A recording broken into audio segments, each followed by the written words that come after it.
हाँ जी, सत श्री अकाल, नमस्कार। मैं हूँ C Ashish Jindal and welcome to AYG tutorials. और जी, क्या हाल चाल है आप सब लोगों के? बढ़िया, all well, everything is going smooth, सब कुछ समझ में आ रहा है सब लोगों को? चलिए जी, अच्छा, विदाउट वेस्टिंग एनी टाइम हम स्टार्ट करते हैं आज की क्लास। चलिए जी, लेट्स स्टार्ट।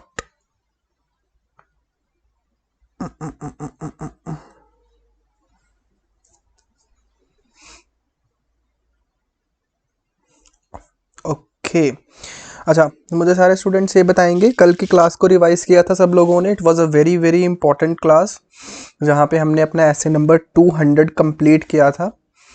तो बहुत ज़्यादा इंपॉर्टेंट क्लास थी वो।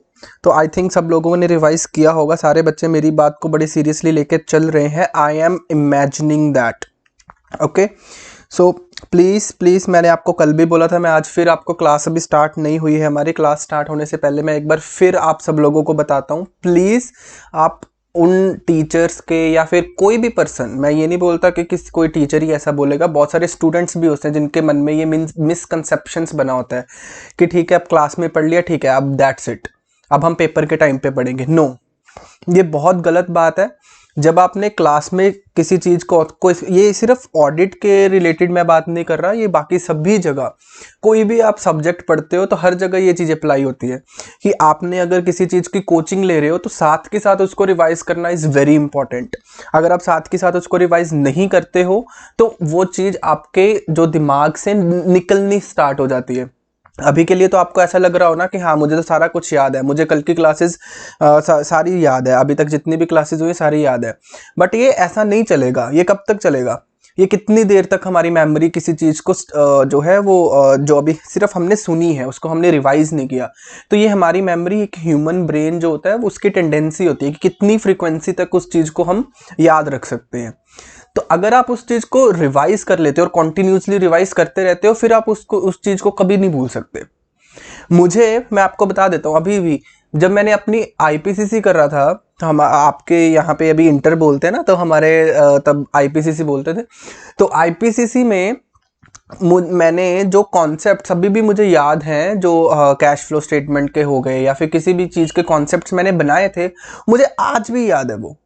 क्यों? ऐसा नहीं है कि हमने कोचिंग ले ली तो ठीक है, बस ठीक है अब हम पेपर के टाइम पे नहीं, मैं घर पे आता था, घर पे आके उसको खुद से समझता था और उसमें से दो तीन लॉजिक तो मैं अपने लगा ही लेता था। हर हर चैप्टर में, हर हम बोलते हैं सब्जेक्ट में ये चीज़ आपको करनी चाहिए अपनी खुद की नॉलेज को बढ़ाने के लिए। इट इज़ वेरी इंपॉर्टेंट कि आप उस सब्जेक्ट को, जैसे ही टीचर ने कोई कॉन्सेप्ट पढ़ाया, घर पे आके आप उसको छानो। ठीक है, आप ये कोशिश करो कि टीचर ने अगर हमें बताया है कुछ तो हम एक्स्ट्रा कुछ उस कॉन्सेप्ट में जाने। ठीक है, क्योंकि हर एक चीज बताना टीचर के लिए भी पॉसिबल नहीं होता। अब आपको अगर मैंने ऐसे नंबर 200 वाइंड अप करवा दिया तो इट डजेंट मीन कि ऐसे नंबर 200 में इसके अलावा और चीजें नहीं हैं। ठीक है, आपके सिलेबस के लिए रेलेवेंट नहीं है, बट बहुत सारी ऐसी चीजें हैं जो कि आप खुद से नॉलेज ले सकते हो। बहुत सारी ऐसी चीजें हैं जो आपके मन में डाउट आएगा, अगर आप खुद से उसको सेल्फ स्टडी करो, एक बार समझ में नहीं आएगा ठीक है, दूसरी बार समझ में नहीं आएगा ठीक है, ऐसा तो नहीं है कि भी तीसरी चौथी बार भी हमें समझ में नहीं आएगा, ऐसा तो हो ही नहीं सकता। मैं आपको डेयर देता हूं ये कि आप किसी किसी भी कॉन्सेप्ट को उठा लो, अगर वो पहली बार आपको समझ में नहीं आ रहा, डोंट वरी, ये नेचुरल है। इट इज नेचुरल प्रोसेस कि हमें जनरली जो नई चीजें होती हैं वो फर्स्ट टाइम में हमें समझ में नहीं आती हैं। ठीक है, तो दूसरी बार पढ़ो उसको, तीसरी बार पढ़ो, तब तक पढ़ते जाओ जब तक हमें वो समझ में नहीं आता। ठीक है, ये चीज आपके दिमाग में बैठ जाती है। बहुत सारे स्टूडेंट्स हैं जिनके दिमाग में ये चीज बैठी हुई है कि हाँ हमसे नहीं हो पाएगा। तो जब तक ये हमसे नहीं हो पाएगा को आप निकाल नहीं देते ना, you have to be very positive. अभी बच्चों का रिजल्ट आने वाला है, बहुत सारे स्टूडेंट्स हैं, तो बात करते हैं ना जब उनसे, तो बहुत कम ऐसे स्टूडेंट्स देखने को मिलते हैं जो बड़ी पॉजिटिवली बोल देते हैं कि हाँ सर मैं तो पास हूँ। अब बहुत सारे स्टूडेंट्स हैं, हाय पता नहीं क्या रिजल्ट आएगा, पता नहीं मैं फेल ही ना हो जाऊं, क्या पता ICAI रिजल्ट बहुत कम निकाल दे। भाई हमने सोचना ही क्यों है कि ICAI रिजल्ट कम निकालेगा या ICAI रिजल्ट ज्यादा निकालेगा तो हम पास होंगे? आपने अपने आप को इतना लो ग्रेड कर रखा है क्या कि अगर ICAI ने अपनी महानता दिखाई और रिजल्ट को ज्यादा कर दिया तो ही हम पास होंगे? क्यों? आप अपने आप को इतना डाउनग्रेड क्यों करके रखे हो? मुझे ये बताओ ना। इतने पॉजिटिवली पढ़ा करो और इतनी पॉजिटिवली एग्जामिनेशन दो कि आपको पता हो कि आपने क्लियर होना ही है। ऐसा हो ही नहीं सकता कि आप क्लियर ना हो। ये जज्बा आप में होना चाहिए, कॉन्फिडेंस आप में होना चाहिए। तो इसी कॉन्फिडेंस को लेके अगर आप पढ़ना स्टार्ट करोगे तो बहुत ईजिली चीजें जो समझ में आनी स्टार्ट हो जाएंगी। ठीक है, मैंने बहुत सारी ऐसी चीजें खुद से समझी हैं और आई कैन अश्योर यू कि मैं लोगों से बेटर समझ चुका हूं वो चीजों को जो मैंने खुद से पढ़ी हैं। तो उन चीजों, ऐसा नहीं है कि मैंने पहली दफा पढ़ा तो मुझे समझ में आ गया, नहीं। किसी किसी चीज को, किसी एक पेज को पढ़ने पे मैंने 3-3 4-4 घंटे भी स्पेंड किए हुए हैं। आपको लगता है ना कि इतनी नॉलेज 1 मिनट में आ जाती है, तो ऐसा बिल्कुल भी नहीं है। एक एक पेज को आप इमेजिन करोगे। एक बारी तो मैं आपको बताता हूँ। चलो, एक स्टार्ट करने से पहले थोड़ा सा इंसिडेंट शेयर करता हूँ। मेरी सिस्टर और मैं एक रूम में बैठे पढ़ रहे थे तो हमने करीब शाम को 7 बजे पढ़ना शुरू किया होगा। ठीक है, तो 7 से 9 बज गए और मेरी सिस्टर वॉज कंप्लीटिंग हिज जो भी हर स्टडीज़ है उसको कंप्लीट कर रही थी। तो उसने जब देखा ना कि आशीष, व्हाट इज दिस, तो तुमने यहीं से स्टार्ट किया था, अभी तक तुम उसी पेज पे बैठे हो। मतलब ये क्या, मतलब नहीं पढ़ने का मन है तो उठ जाओ भाई। नहीं पढ़ रहे हो तुम, पता नहीं किसके ख्यालों में। वो मुझे इस चीज के लिए अब्यूज कर रही है कि तुम पता नहीं किसके ख्यालों में खोए बैठे हो बोले जब अभी तेरा फोन देखती हूँ किसके ख्यालों में। मैं बोला बहन रुक जा, मैं इस पेज को डिकोड करने की कोशिश कर रहा हूँ और मैं उस स्टेज पे पहुंच चुका हूं कि मैं इसको डिकोड कर दूं। वो बहुत ज्यादा हैरान हुई कि भाई एक पेज पे इसने 2 घंटे लगा दिए। और उस पेज का मैं आपको बता देता हूं, एक एक पीस, एक एक जो वर्ड है मैंने छान लिया था। तो मैं ये नहीं बोलता कि आप भी एक एक पेज के ऊपर 2-2 घंटे लगाओ, 3 घंटे। मैं ये बोलता हूं कि जब तक आपको सेटिस्फेक्शन नहीं होती कि ये कॉन्सेप्ट अब आपके अंदर पूरी तरीके से, अच्छे तरीके से समा चुका है, अब इस चीज के ऊपर हमें क्वेश्चन कहीं से भी आ जाए। अच्छा, बच्चों को मैं एक और चीज बताता हूं। बहुत सारे स्टूडेंट्स हैं, हमें क्वेश्चन बैंक दे दो जी, दैट्स इट, हम क्वेश्चन बैंक पढ़ के जाएंगे। हम एमसीक्यू भी दे दो, बना के दे दो। मुझे तो समझ में नहीं आता।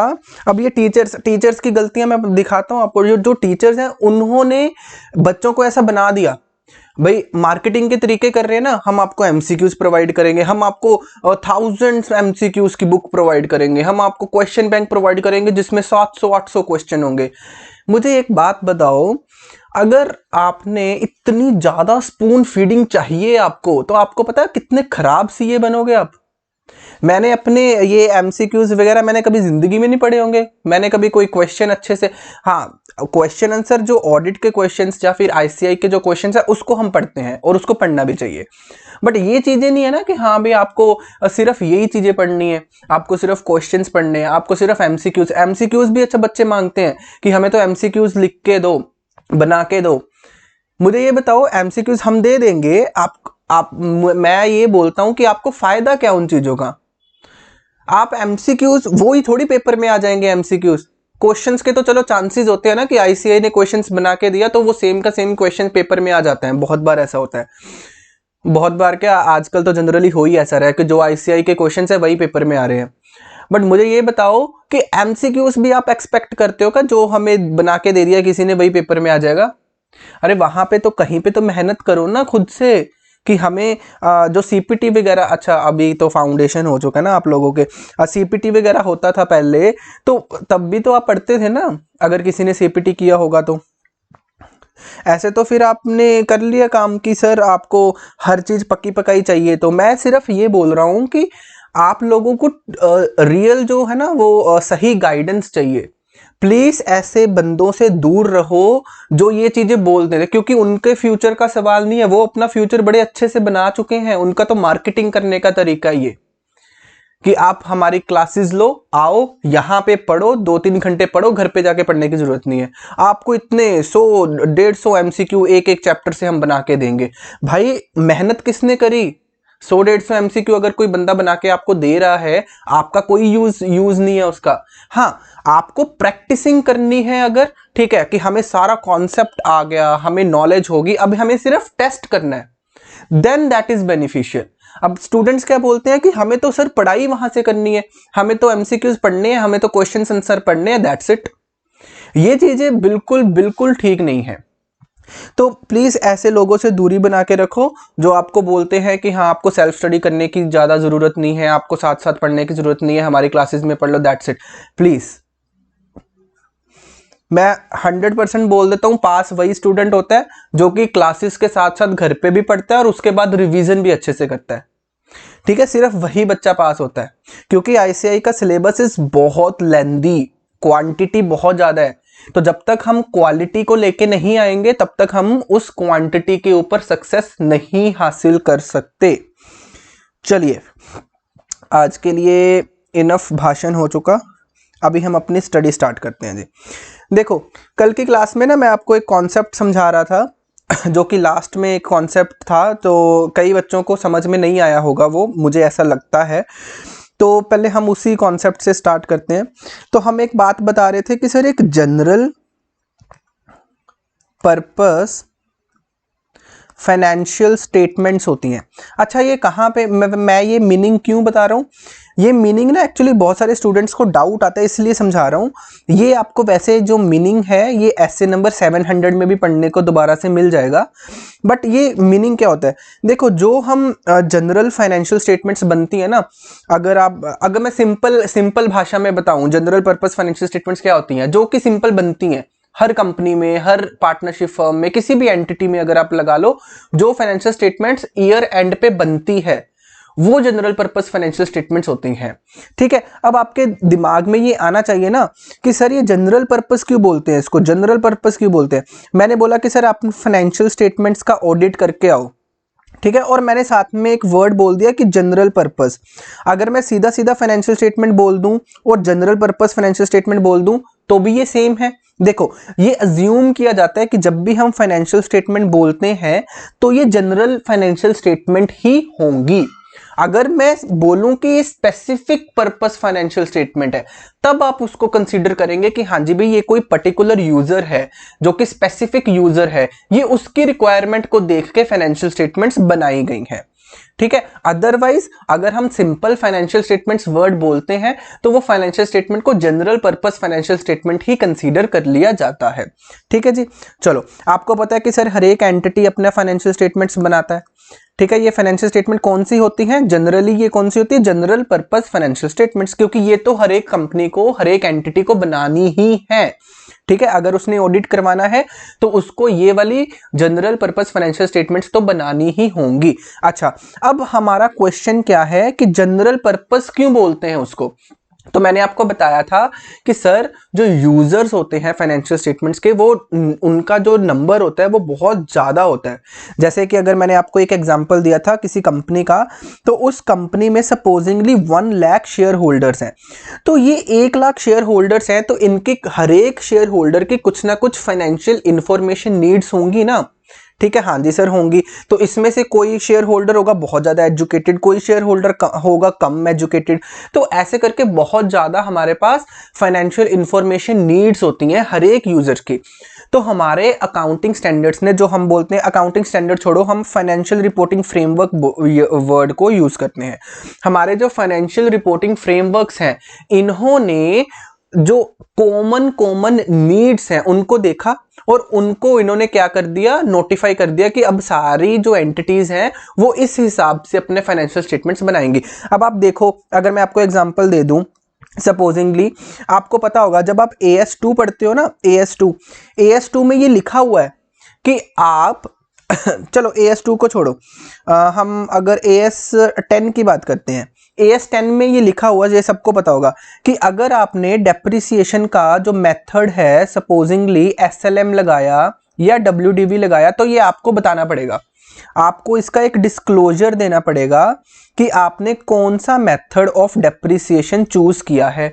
और आपको, अगर आपने इसमें से चेंजेस करी हैं, कभी भी आपने SLM से WDV कर दिया या कुछ भी, तो वो आपको डिस्क्लोज करना पड़ेगा। तो ये क्या है, ये डिस्क्लोजर्स क्या होते हैं, ये डिस्क्लोजर्स जो यूजर्स की नीड्स के अकॉर्डिंगली डिसाइड किए जाते हैं। तो ये सारे डिस्क्लोजर्स जो हम देते हैं ना, वो सारे कॉमनली डिसाइड किए गए हैं कि ये किसी ना किसी यूजर की मतलब फाइनेंशियल इंफॉर्मेशन की नीड्स को पूरा करेगा। तो इसलिए हमारे इसको बोला जाता है जनरल पर्पस फाइनेंशियल स्टेटमेंट्स, जो कि जनरल फाइनेंशियल रिपोर्टिंग फ्रेमवर्क में जो कि कॉमन फाइनेंशियल इंफॉर्मेशन नीड्स है उसको पूरा करने के लिए जो जो फ्रेमवर्क्स में चीजें बनाई गई हैं हम सारी चीजें उसमें पूरा करते हैं। समझ में आई बात? Answer is yes.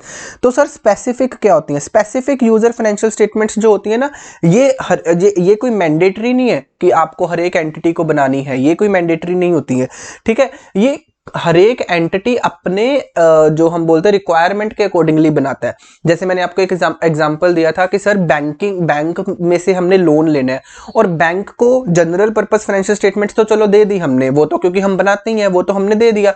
अब बैंक को कुछ अलग से और भी चीजों की रिक्वायरमेंट है और वो उसने बता दिया, बैंक ने बोला कि मुझे ये चीजें जो है वो चाहिए, तो ये चीजें आपकी जनरल पर्पस फाइनेंशियल स्टेटमेंट में नहीं आ रही हैं, तो मुझे आप सेपरेटली ये चीजें बना के दे दो। तो अब बैंक ने मांगी है तो ये चीज ऑब्वियसली एंटिटी को बना के देनी पड़ेगी।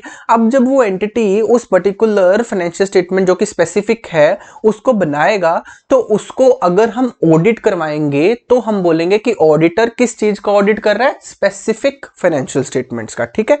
अब ये चीज को आपको ध्यान में रखना पड़ेगा, अदरवाइज हम कौन सी बात करके चलते हैं? हमेशा जनरल पर्पस फाइनेंशियल स्टेटमेंट्स की बात करके चलते हैं, ठीक है। अभी मैंने सिर्फ आपको ये कॉन्सेप्ट क्यों उठाया था, क्योंकि जनरल पर्पस का बच्चों को मतलब नहीं पता होता, सिर्फ उनको ये पता होता है कि हाँ ठीक है, इनको जनरल पर्पस जो भी रेगुलरली फाइनेंशियल स्टेटमेंट्स बनते हैं ना उनको जनरल पर्पस भी बोल देते हैं। तो जनरल पर्पस क्यों बोलते हैं, उसका लॉजिक क्या था? वो यही था कि क्योंकि ये जो पब्लिक इन लार्ज है, जो यूजर्स इन लार्ज है, उनकी कॉमन नीड्स को पूरा करने के लिए ये जनरल पर्पस फाइनेंशियल स्टेटमेंट्स बनती हैं। Okay sir, got it. चलो जी। अच्छा, और क्या क्या किया था हमने लास्ट क्लास में? सर एक ऑडिट रिस्क की डेफिनेशन पढ़ी थी हमने। अच्छा, इसके जो आगे हमने टाइप्स पढ़े थे वो अभी हम नहीं करेंगे, ये मैंने आपको कल भी बताया था, क्योंकि इसमें कई चीजें हैं जो कि अभी हमें समझ में नहीं आएंगी। तो ऑडिट रिस्क का मीनिंग तो आई थिंक बहुत इजी था, सबको पता लग गया होगा कि क्या था। तो मैं एक बार दोबारा से रिपीट कर देता हूँ कि सर स्टार्टिंग में हमने बोला था कि सर कुछ ना कुछ इनहेरेंट लिमिटेशंस हैं। तो इनहेरेंट लिमिटेशंस कौन कौन सी थी अगर मैं नाम बताऊं तो सर एक तो था नेचर ऑफ फाइनेंशियल स्टेटमेंट्स, दूसरा क्या था? नेचर ऑफ ऑडिट प्रोसीजर्स, और तीसरा क्या था? लास्ट हमारे पास क्या था? Time and cost. तो पहला नेचर ऑफ फाइनेंशियल स्टेटमेंट का मतलब क्या था? जैसे कि एस्टिमेशंस वगैरह यहाँ पे आ जाती हैं, जजमेंट्स या एस्टिमेशंस ऑफ मैनेजमेंट। और नेचर ऑफ ऑडिट प्रोसीजर में क्या था हमारे पास कि सर फ्रॉड्स वगैरह अगर मैनेजमेंट ने ठान लिया है तो हम उसको नहीं पकड़ पाएंगे, ऐसा होने के चांसेस हैं। Answer is yes. Time and cost का तो मतलब सिंपल है कि सर टाइम भी लिमिटेड होता है और कॉस्ट भी हर एक पर्सन को अपनी देख के लगानी पड़ती है। तो ये इनहेरेंट लिमिटेशंस कभी भी खत्म हो सकती हैं? Answer is no. क्योंकि ये इनहेरेंट लिमिटेशंस खत्म नहीं हो सकती, इसलिए ऑडिटर को हमेशा एक डर बना रहता है कि जब भी वो ट्रू एंड फेयर ओपिनियन दे रहा है, कि जब भी मेरे अकॉर्डिंगली कोई मटेरियल मिस स्टेटमेंट नहीं है, तो मैं कौन सा ओपिनियन दे रहा हूं? True and fair. बट मेरे मन में हमेशा ये डर बना रहेगा कि क्या पता ऐसी कोई मटेरियल मिस स्टेटमेंट थी जो इनहेरेंट लिमिटेशंस के कारण मुझसे छूट गई, मेरे ध्यान में नहीं आई और मैंने ट्रू एंड फेयर ओपिनियन दे दिया, जबकि देना कौन सा चाहिए था? एडवर्स ओपिनियन देना चाहिए था या फिर क्वालिफाइड ओपिनियन देना चाहिए था, ठीक है। तो ट्रू एंड फेयर ओपिनियन अगर मैंने दे दिया बट देना कौन सा चाहिए था? मॉडिफाइड। तो ये रिस्क है, दिस इज अ रिस्क, कि मुझे ये डर लग रहा है कि मेरे से ये गलती ना हो जाए, तो इस रिस्क को क्या बोलते हैं? ऑडिट रिस्क, ठीक है जी। तो ये चीज हमने पढ़ ली थी। तो इसी के कारण ऑडिट रिस्क कभी भी जीरो हो सकता है? आंसर इज नो, क्योंकि इनहेरेंट लिमिटेशन कभी भी खत्म नहीं हो सकती, तो ऑडिट रिस्क भी कभी भी खत्म नहीं हो सकता। आप मुझे बताओ ना कि आप जब रोड पे जा रहे हो, आप चाहे 80 पे गाड़ी चला लो, चाहे आप 150 पे गाड़ी चला रहे हो, रिस्क तो हर लेवल पे बना रहेगा। 150 पे थोड़ा ज्यादा रिस्क होगा, 80 पे थोड़ा रिस्क कम होगा, बट रिस्क कभी भी खत्म हो सकता है? नहीं। अगर आप कोई भी पर्सन, किसी ने फाइनल डेस्टिनेशन देखी हो मूवी, बच्चों ने फाइनल डेस्टिनेशन मूवी देखी है, तो वहां पे बताओ मुझे, डेथ को एक्सकेप करने के लिए कितने प्लान बनाए जाते हैं, बट डेथ को आना है तो वो आके रहती है, तो ये चीज वहां पे बताई गई थी ना फाइनल डेस्टिनेशन में। तो मैं भाई आपको बता रहा हूं कि रिस्क जो होता है, कई रिस्क ऐसे हैं जिसको हम खत्म नहीं कर सकते, ठीक है जी। तो उसके लिए हमें क्या करना पड़ता है, बस कि केयरफुली काम करो, डिलीजेंटली काम करो, आप अपना ध्यान से काम करो, यही हम कर सकते हैं, ठीक है जी। ओके, तो ये हमारा ऑडिट रिस्क का पॉइंट था जो कि हमने लास्ट क्लास में कवर किया था। चलिए, अब मैंने आपको बताया था कि सर आज की क्लास में हम एक नया स्टैंडर्ड करेंगे। चलिए जी, स्टार्ट करते हैं एक न्यू स्टैंडर्ड। सारे स्टूडेंट्स लिखेंगे, नोट्स बना रहे हो ना प्रॉपरली साथ साथ। अब आई एम एक्सपेक्टिंग कि सारे स्टूडेंट साथ साथ में नोट्स बना रहे हैं, क्योंकि देखो नोट्स बना लो, इट इज़ वेरी इंपॉर्टेंट। क्योंकि जो मैं आपको एग्जांपल्स देता हूँ, जो मैं आपको कई बार कुछ बोलता हूँ, जो कि आपको ये चीज़ें बुक्स में नहीं मिलती हैं, ठीक है। बुक्स में तो सीधा बेयर बेयर चीज़ें मिलेंगी। कई बार ऐसा हो सकता है कि मेरी दी हुई एग्जाम्पल्स आपको भूल जाए, अगर आपने नोट करी होगी ना तो वो चीज़ कभी नहीं भूलेगी, ठीक है। अगर आपने नोट कर ली ना, फिर आपको ऐसा लगेगा कि हमारी जो कॉपी है वो भर रही है। तो आपको मैं यकीन दिलाता हूं कि अगर आपने वो एग्जांपल लिख ली ना, तो आपको दोबारा पढ़ने की भी जरूरत नहीं है। वो एग्जांपल वो देख के ही याद आ जाएगी कि हाँ ठीक है ये एग्जांपल थी। तो साथ साथ में नोट कर लिया करो हर एक चीजें, ठीक है जी। चलो, अब एक हम नया स्टैंडर्ड के ऊपर चलते हैं। That standard would be called as SA number 210। अभी हमने कौन सा ऐसे स्टैंडर्ड किया था, ऐसे नंबर 200। चलो जी, अब ऐसे नंबर 210, इसका नाम देखेंगे क्या है, agreeing the terms of audit engagement. लिखो जी।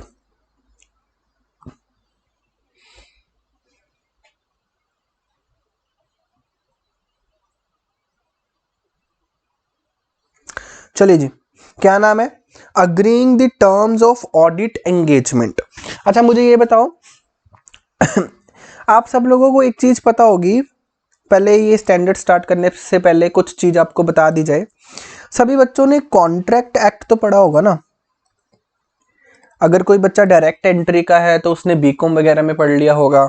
अगर किसी बच्चे ने फाउंडेशन वगैरह कर रखी है, सीपीटी वगैरह कर रखी है, तो उसको वैसे ही पता होगा कि कॉन्ट्रैक्ट एक्ट में क्या होता है। तो मुझे एक बात बताओ, आप जब भी कभी भी कोई सर्विसेज या गुड्स देने की बात करते हो तो वहां पे एक अग्रीमेंट होता है। अग्रीमेंट क्या मतलब है कि जैसे मैं एक सेलर हूं और यहाँ पे एक बायर है, ठीक है। इन दोनों के बीच में एक बातचीत हुई कि आप मुझे क्या करो, बायर ने बोला कि जो सेलर आप ना मुझे कितनी गुड्स दे दो, सपोजिंगली 1000 गुड्स आप मुझे सप्लाई कर दो, ठीक है जी।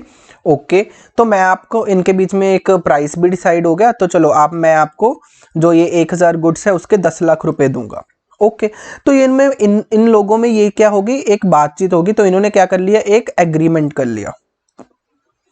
चलो, तो ये एग्रीमेंट को हम क्या बोलते हैं कि इन दोनों के बीच में एक बाइंडिंग कॉन्ट्रैक्ट हो गया। जब ये एग्रीमेंट हम बोलते हैं ना कि एनफोर्सिएबल, जब ये इनके ऊपर रजिस्ट्री वगैरह हो जाती है, रजिस्टर्ड हो जाते हैं ये एग्रीमेंट्स, अगर प्रॉपर स्टैंप ड्यूटी वगैरह पे कर दी जाए, मतलब जब हम इनको रजिस्टर्ड बोल देते हैं, रजिस्टर्ड, तो इसको पर्टिकुलरली हम क्या बोल पाते हैं कि ये कॉन्ट्रैक्ट हो गया। अब कॉन्ट्रैक्ट क्या हो गया, अगर इन दोनों में से कोई भी पर्सन इस कॉन्ट्रैक्ट को तोड़ेगा, जो भी इसमें, अब ये प्रॉपर जो एग्रीमेंट होगा ना, इस प्रॉपर एग्रीमेंट में टर्म्स एंड कंडीशंस लिखी जाती है। आई थिंक सब बच्चों को ये चीजें पता है, उन्होंने पढ़ी हुई है कहीं ना कहीं, ठीक है। तो टर्म्स एंड कंडीशंस लिखी जाती होगी ना। हाँ, जैसे कि एग्जांपली अगर मैं बोल दूं तो ये जो सेलर है वो एक कंडीशन रख सकता है कि ठीक है मैं आपको गुड सप्लाई कर दूंगा, बट मुझे विद इन 10 डेज मुझे अपनी जो है वो पेमेंट रिसीव होनी चाहिए। अगर आपने विद इन 10 डेज पेमेंट नहीं करी है तो आपके ऊपर इतने परसेंट, जैसे कि सपोजिंगली मैंने बोला 2% का जो इंटरेस्ट है वो लगने लग जाएगा। ये कंडीशन हो सकती है, आंसर इज यस। अच्छा, बायर एक कंडीशन रख सकता है। बायर क्या कंडीशन रख सकता है कि मेरे पास जो गुड्स डिलीवर होनी चाहिए वो एज पर माई क्वालिटी होनी चाहिए, मतलब बिल्कुल सेम वैसी होनी चाहिए जैसी क्वालिटी मैंने आपसे मांगी है, जिस चीज के ऊपर मैंने कॉन्ट्रैक्ट किया। अगर कोई भी क्वालिटी में प्रॉब्लम आई, मतलब अगर कोई गुड ऐसी निकली, 1000 गुड्स में से सपोजिंगली 10 गुड्स ऐसी निकल गई जो कि क्वालिटी टू दैट एक्सटेंट नहीं है, तो मैं उसको क्या कर दूंगा, अगर क्वालिटी में देयर इज अ प्रॉब्लम तो मैं उसको क्या कर दूंगा, रिटर्न कर दूंगा। तो ये भी उन्होंने एक कंडीशन डाल दी, ठीक है। तो ऐसे करके उन्होंने बहुत सारी कंडीशंस बना ली हुई हैं। तो इसके ऊपर इन्होंने साइन कर दिए, यहाँ पे सेलर ने साइन कर दिए, यहाँ पे बायर ने साइन कर दिए, ठीक है जी। चलो साइन भी करवा देते हैं। ये यहाँ पे चलो ए शी, ओहो मैंने तो लाल कलर यूज किया था, चलो बायर से ये शा, चलो जी। अब ये कॉन्ट्रैक्ट हो गया, ठीक है। अब ये कॉन्ट्रैक्ट में अगर कोई भी पर्सन कोई भी टर्म या कंडीशन को तोड़ेगा तो ऑब्वियसली दूसरा पर्सन उसको कोर्ट में लेके जा सकता है, आंसर इज यस। तो अगर यहां पे गुड्स के केस में ऐसा होता है तो सर्विसेज के केस में भी ऐसा होता है, आंसर इज यस। तो ऑडिटर जो है, ऑडिटर क्या कर रहा है, ऑडिटर सर्विसेज प्रोवाइड कर रहा है, आंसर इज यस। तो ऑडिटर कौन सी सर्विसेज प्रोवाइड कर रहा है, ऑडिटिंग की, कि हम आपकी फाइनेंशियल स्टेटमेंट्स को चेक करके आपको बता रहे हैं। तो this is the service which is provided by an auditor. चलो अब सर्विसेज मिल किसको रही है सर, कंपनी को, या कंपनी वर्ड नहीं यूज करना चाहिए, आपने सर फर्स्ट क्लास में खुद ही समझाया था कि हम सिर्फ कंपनीज का ऑडिट नहीं करते हैं। चलो कंपनी वर्ड नहीं बोलना चाहिए, एंटिटी। चलो जी, तो एंटिटी का हम क्या करते हैं, ऑडिट करते हैं। तो एंटिटी को सर्विस प्रोवाइड करते हैं। तो एंटिटी और ऑडिटर के बीच में आपको नहीं लगता कि सर एक कॉन्ट्रैक्ट भी होना चाहिए, आंसर इज यस, होना क्या चाहिए, जरूर होना चाहिए। चलो जी, तो जो इनके बीच में एक ऑफर दिया जाता है, अब अच्छा आप सब लोगों को पता होगा ना, कॉन्ट्रैक्ट एक्ट में एक और चीज थी कि सबसे पहले एक ऑफर दिया जाता है, फिर उसको एक्सेप्ट किया जाता है, ठीक है। जब ये ऑफर एक्सेप्ट हो जाता है तब वो एग्रीमेंट बन जाता है। आप सब लोगों को ये चीजें पता होगी कि हमने जैसे सेलर ने ऑफर दिया कि मैं आपको 1 लाख रुपए में 10,000 गुड्स प्रोवाइड कर दूंगा या 1,000 गुड्स प्रोवाइड कर दूंगा, तो ये मैंने ऑफर दिया। अब अगर जो बायर है उसने मान लिया, एक्सेप्ट कर लिया, तो हम बोलेंगे कि ऑफर एक्सेप्ट, दोनों चीजें हो गई हैं, अब इनके बीच में एक कॉन्ट्रैक्ट हो गया, ठीक है। तो ऐसे ही यहां पे अगर हम जो एग्रीमेंट है, जो इनके बीच में एग्रीमेंट होता है, उसको क्या बोलते हैं, इन दोनों के बीच में अगर ऑडिटर और एंटिटी के बीच में एग्रीमेंट होता है तो उसको बोलते हैं एंगेजमेंट लेटर, एंगेजमेंट लेटर। तो यहां पे भी हमारे पास क्या होता है, ये जो एंटिटी होती है यहां से हमें क्या आता है, ऑफर आता है, यहां से हमें, ये एक्चुअल में होता है। आप सब लोग आई थिंक अगर स्टूडेंट्स जो आर्टिकलशिप में होंगे तो उनको ये चीज पता होगी कि ऐसे हमें ऑफर आता है सबसे पहले एंटिटी की तरफ से। अब मैंने बहुत सारे ऑफर देखे हैं जब मैं अपने आर्टिकलशिप पीरियड में था। तो ऑफर कैसे होता है, कई बार मेल्स के थ्रू आ जाते हैं, कई बार वो फिजिकली जो होते हैं ना पोस्ट के थ्रू, वैसे भी ऑफर आ जाते हैं। बट आजकल ये पोस्ट वगैरह सिस्टम कोई यूज नहीं करता है, तो हर ऑफर जो है आजकल मेल के थ्रू आता है, ठीक है। तो इनके पास ऑफर आया। अब यहाँ पे ऑफर आके ना एक ऐसा लिखा होता है टू, जैसे आशीष जिंदल एंड कंपनी, ठीक है, ऐसे करके लिखा होगा, और लिखा होगा कि we are glad to inform you, ठीक है, that you have been appointed as our auditor, ठीक है। योर फॉर्म लिख लो यहां पे, समझ में आया। चलो जी, तो ऐसे करके हमारे पास एक मेल वगैरह आ जाएगी। तो इसको हम क्या बोलेंगे, ये क्या आया हमारे पास, ऑफर आया। फिर हम क्या कर देंगे, हम उस मेल का एक रिप्लाई कर देंगे कि हाँ जी भाई आपका ऑफर हमने एक्सेप्ट कर लिया। तो हम प्रॉपरली एक एक्सेप्टेंस लेटर बनाते हैं। उस एक्सेप्टेंस लेटर पे हम बताते हैं कि we gladly accept your offer, और फिर ऑडिटर जो है वहां पे उस जो ऑफर है उसको साथ में अटेस्ट करके लेटर भेज देगा और उसको बोल देगा कि हमने इसको एक्सेप्ट कर लिया है, एक्सेप्टेड। तो इनके बीच में एग्रीमेंट हो गया। अब ये बताओ मुझे, अब इनके बीच में एग्रीमेंट्स वगैरह तो हो गए, अब इनके बीच में एक एंगेजमेंट लेटर बनेगी। एंगेजमेंट लेटर क्या होगा, इस प्रॉपर एंगेजमेंट लेटर जो बनेगी इसमें प्रॉपरली टर्म्स एंड कंडीशंस लिखी जाएंगी, टर्म्स एंड कंडीशंस। तो टर्म्स एंड कंडीशंस में क्या आता है कि जो जो टर्म्स एंड कंडीशंस ऑडिटर या एंटिटी दोनों के बीच में दोनों को चाहिए वो यहाँ पे स्पेसिफिक करी जाएंगी और दोनों को इसके ऊपर साइन करना पड़ेगा। और जो जो टर्म्स एंड कंडीशंस यहाँ पे लिख दी जाएगी वो दोनों के ऊपर क्या हो जाएंगी, बाइंडिंग हो जाएगी। चलो जी, अब इतनी बात समझ में आती है, आंसर इज यस। तो अभी हम इसका नाम दोबारा से पढ़ने की कोशिश करते हैं। क्या अभी हम इसका नाम समझ में समझ पा रहे हैं या नहीं। देखो क्या लिखा था नाम इसका, agreeing the terms of audit engagement, कि जब भी कोई ऑडिटर किसी ऑडिट एंगेजमेंट में जाता है तो वहां पे बहुत सारी टर्म्स को उसको अग्री करना पड़ता है। कहां पे करेगा? वो एंगेजमेंट लेटर में करेगा। तो उस टर्म्स को जब हम एग्री करेंगे तो वो करने से पहले हमारे यहाँ पे कुछ हमारी रिक्वायरमेंट्स दे रखी हैं। चलो जी, अब मुझे ये बताओ कि चलो ठीक है सर, ऑडिटर को ऑफर आया, उसने एक्सेप्ट कर लिया, टर्म्स एंड कंडीशंस किसने डिसाइड करनी है? ऑडिटर एंड एंटिटी ने डिसाइड करनी है। तो ऐसे क्या बताता है? स्टैंडर्ड किस चीज का बनाया, मतलब यहाँ पे प्रॉब्लम क्या है जिसके ऊपर मैंने आपको स्टार्टिंग में बताया था ना, there would be a problem, जो कि ऑब्जेक्टिव के रूप में आएगी। ऐसे लिखने का जो हमने तरीका बताया था आपको, वो क्या था कि सर पहले एक प्रॉब्लम होगा, उस प्रॉब्लम में क्या होगा, उस प्रॉब्लम को ऑब्जेक्टिव की फॉर्म में बना दिया होगा, जिसको हमने सॉल्व करना है। प्रॉब्लम मतलब वो ऑब्जेक्टिव को हमें अचीव करना होगा। वो कैसे अचीव करेंगे? वो कुछ रिक्वायरमेंट्स उसी स्टैंडर्ड में दे रखी होंगी, वो रिक्वायरमेंट्स को हम पूरा करते जाएंगे और हमारा जो बेसिक ऑब्जेक्टिव है उसको हम अकम्प्लिश कर लेंगे।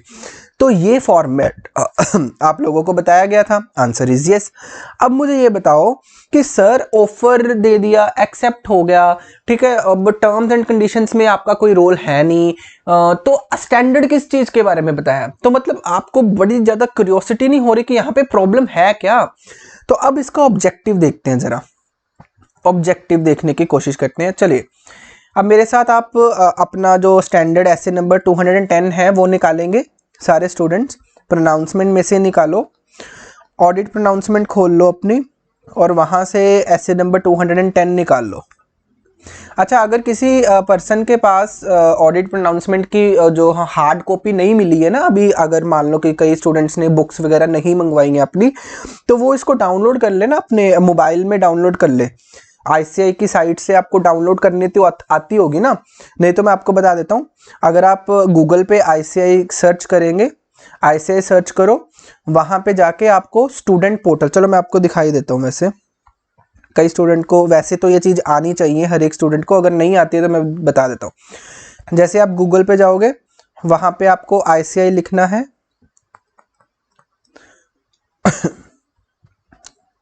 अरे ये क्या सर्च कर रहे हो भाई? कीपैड देना।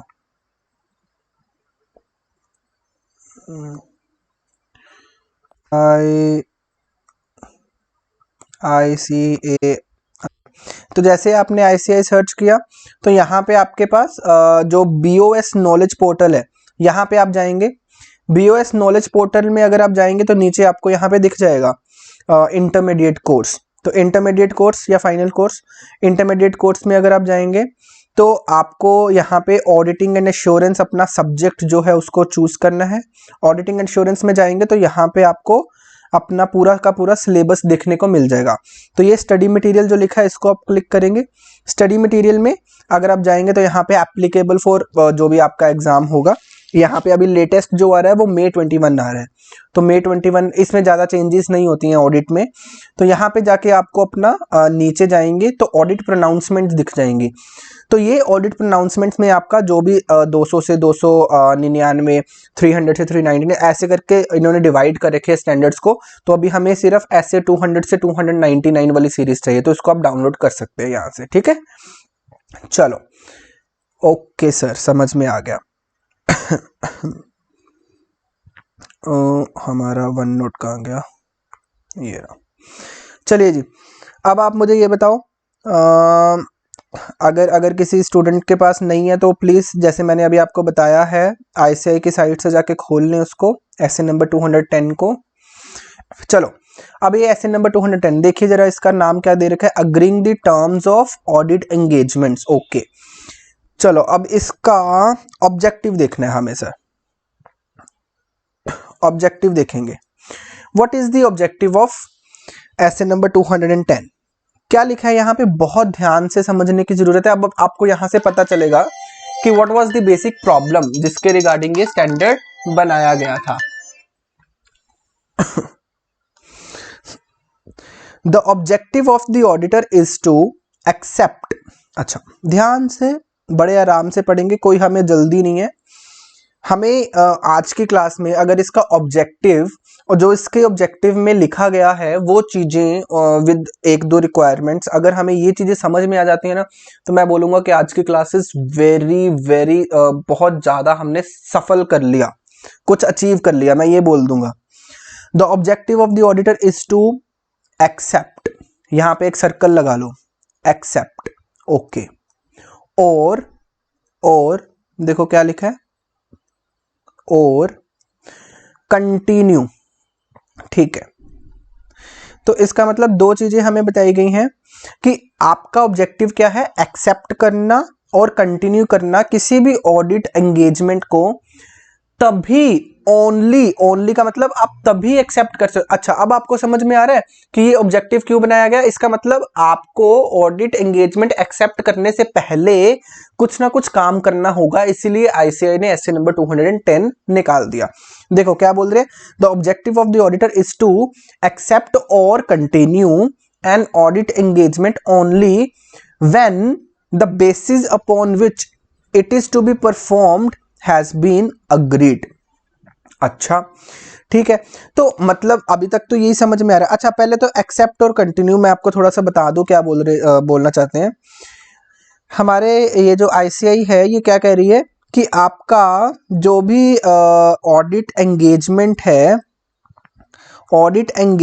है इसको एक्सेप्ट करना है जब भी, या फिर इसको कंटिन्यू करना है जब भी, तब हमें कुछ ना कुछ बात बताई गई। पहले एक्सेप्ट और कंटिन्यू का मतलब समझ लीजिए। एक्सेप्ट वर्ड यूज होता है तब जब हम कोई न्यू एंगेजमेंट में जा रहे हैं। सपोजिंगली हमारे पास कोई क्लाइंट अभी फर्स्ट टाइम जुड़ रहा है हमारे साथ, हम ऑडिटर हैं मिस्टर एक्स, ठीक है, मिस्टर एक्स, एंड कोई क्लाइंट है सब, ओहो एक मिनट वेट करेंगे, क्या हो गया,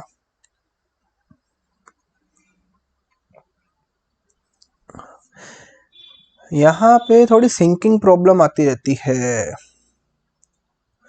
हमारे स्टूडियो में, थोड़ी सी कभी कभी इंटरनेट की दिक्कत आ जाती है। चलिए, तो एंगेजमेंट को एक्सेप्ट या कंटिन्यू इसका मतलब समझ लेते हैं पहले। तो एक्सेप्ट मैंने भी क्या बोला, जब भी कभी कोई न्यू एंगेजमेंट होते हैं, सपोजिंगली मिस्टर एक्स है और एक एबीसी लिमिटेड है, इन दोनों में फर्स्ट टाइम एग्रीमेंट हो रहा है, क्योंकि ये एबीसी लिमिटेड अभी न्यूली हमारे क्लाइंट बनी है, तो अभी हमने इसका जो ऑडिट करना है वो फर्स्ट टाइम करना है, फर्स्ट ईयर। तो इस टाइम पे हमारे पास ऑडिट एंगेजमेंट जो होगी उसको हम एक्सेप्ट करेंगे। तो ठीक है, अगर सपोजिंगली इसी कंपनी का हम ऑडिट ऑलरेडी कर रहे हैं, सपोजिंगली 2019-20 में हमने इनका ऑडिट एक बार ही कर दिया, अब जब 2020 से लेके 2021 वाला पीरियड होगा, इस टाइम पे हमारा क्या होगा, इस ऑडिट एंगेजमेंट को हम क्या करेंगे, कंटिन्यू करेंगे। अच्छा, अब मैं ये आपको क्यों समझा रहा हूं, मुझे ये बताओ, मैं पागल हूं क्या? मैं वो आजकल चल रही है ना मीम, क्या मैं पागल हूं, साडा कुत्ता टॉमी नहीं थोड़ा कुत्ता टॉमी सादा कुत्ता कुत्ता, ये वाली बात चल रही है ना आजकल, बड़ी फेमस चल रही है। तो वही, मैं पागल थोड़ी हूं सर जो आपको समझा रहा हूं। अब बहुत सारे स्टूडेंट्स को ये वहम रहता है, अभी मैं ऐसे नंबर 210 को स्टार्ट भी नहीं किया, तो पहले जो फालतू के वहम बने हुए ना उसको खत्म कर दें। बहुत सारे स्टूडेंट के मन में एक वहम आता है और ये हमेशा रहता है टिल द एंड ऑफ, वो सीए भी बन जाते हैं तो भी ये डाउट क्लियर नहीं होता, क्योंकि ढंग से ऑब्जेक्टिव भी नहीं पढ़ा होता। बहुत सारे स्टूडेंट को क्या डाउट आता है कि सर ये जो एसए नंबर 210 है ना, ये तभी लगेगा जब हम कभी भी कोई न्यू एंगेजमेंट करेंगे। न्यू एंगेजमेंट का मतलब कि हमने किसी पार्टी के साथ, किसी क्लाइंट के साथ जब फर्स्ट टाइम उसके साथ जुड़ रहे हैं, क्योंकि सर सपोजिंगली, मैं ये डाउट क्यों आता है मैं आपको वो भी बता देता हूं, क्योंकि सर जब एग्रीमेंट हो गया, सपोजिंगली हमारे पास एग्रीमेंट हुआ है ऑडिटर का किसी कंपनी के साथ, सपोजिंगली मैं एग्जांपल ले रहा हूं किसी कंपनी के साथ ऑडिटर का अगर कोई एग्रीमेंट हुआ है और वहां पे लिख दिया कि आप हमें कॉन्टिन्यूसली 5 ईयर्स तक सर्विसेज दोगे। 5 ईयर से ज्यादा सर्विसेज दे सकते हो सर? नहीं, कंपनीज एक्ट के अकॉर्डिंगली भी आपको थोड़ा देख के चलना पड़ेगा। ये हम कंपनीज एक्ट जब पढ़ेंगे तब आपको बता देंगे कि लिमिट दे रखी है कि हम कॉन्टिन्यूसली इतनी देर तक ही कंपनी को सर्विस प्रोवाइड कर सकते हैं। ठीक है, चलो मैंने बोला कि ऑडिटर और कंपनी के बीच में एक डिसाइड हो गया कि आप हमें 5 साल तक कॉन्टिन्यूसली हमारा ऑडिट करोगे हर साल। अब लोगों के मन में ये वहम आ जाता है कि जब इन्होंने इनिशियली ऑब्वियसली क्योंकि एग्रीमेंट तो एक दफा हो गया ना, हर साल थोड़ी नया नया एग्रीमेंट बनाते फिरेंगे। जब हमने क्लाइंट को अप्रोच किया स्टार्टिंग में तो उसी टाइम पे हमने एग्री कर लिया ना कि 5 साल तक का हम आपको सर्विसेज देंगे।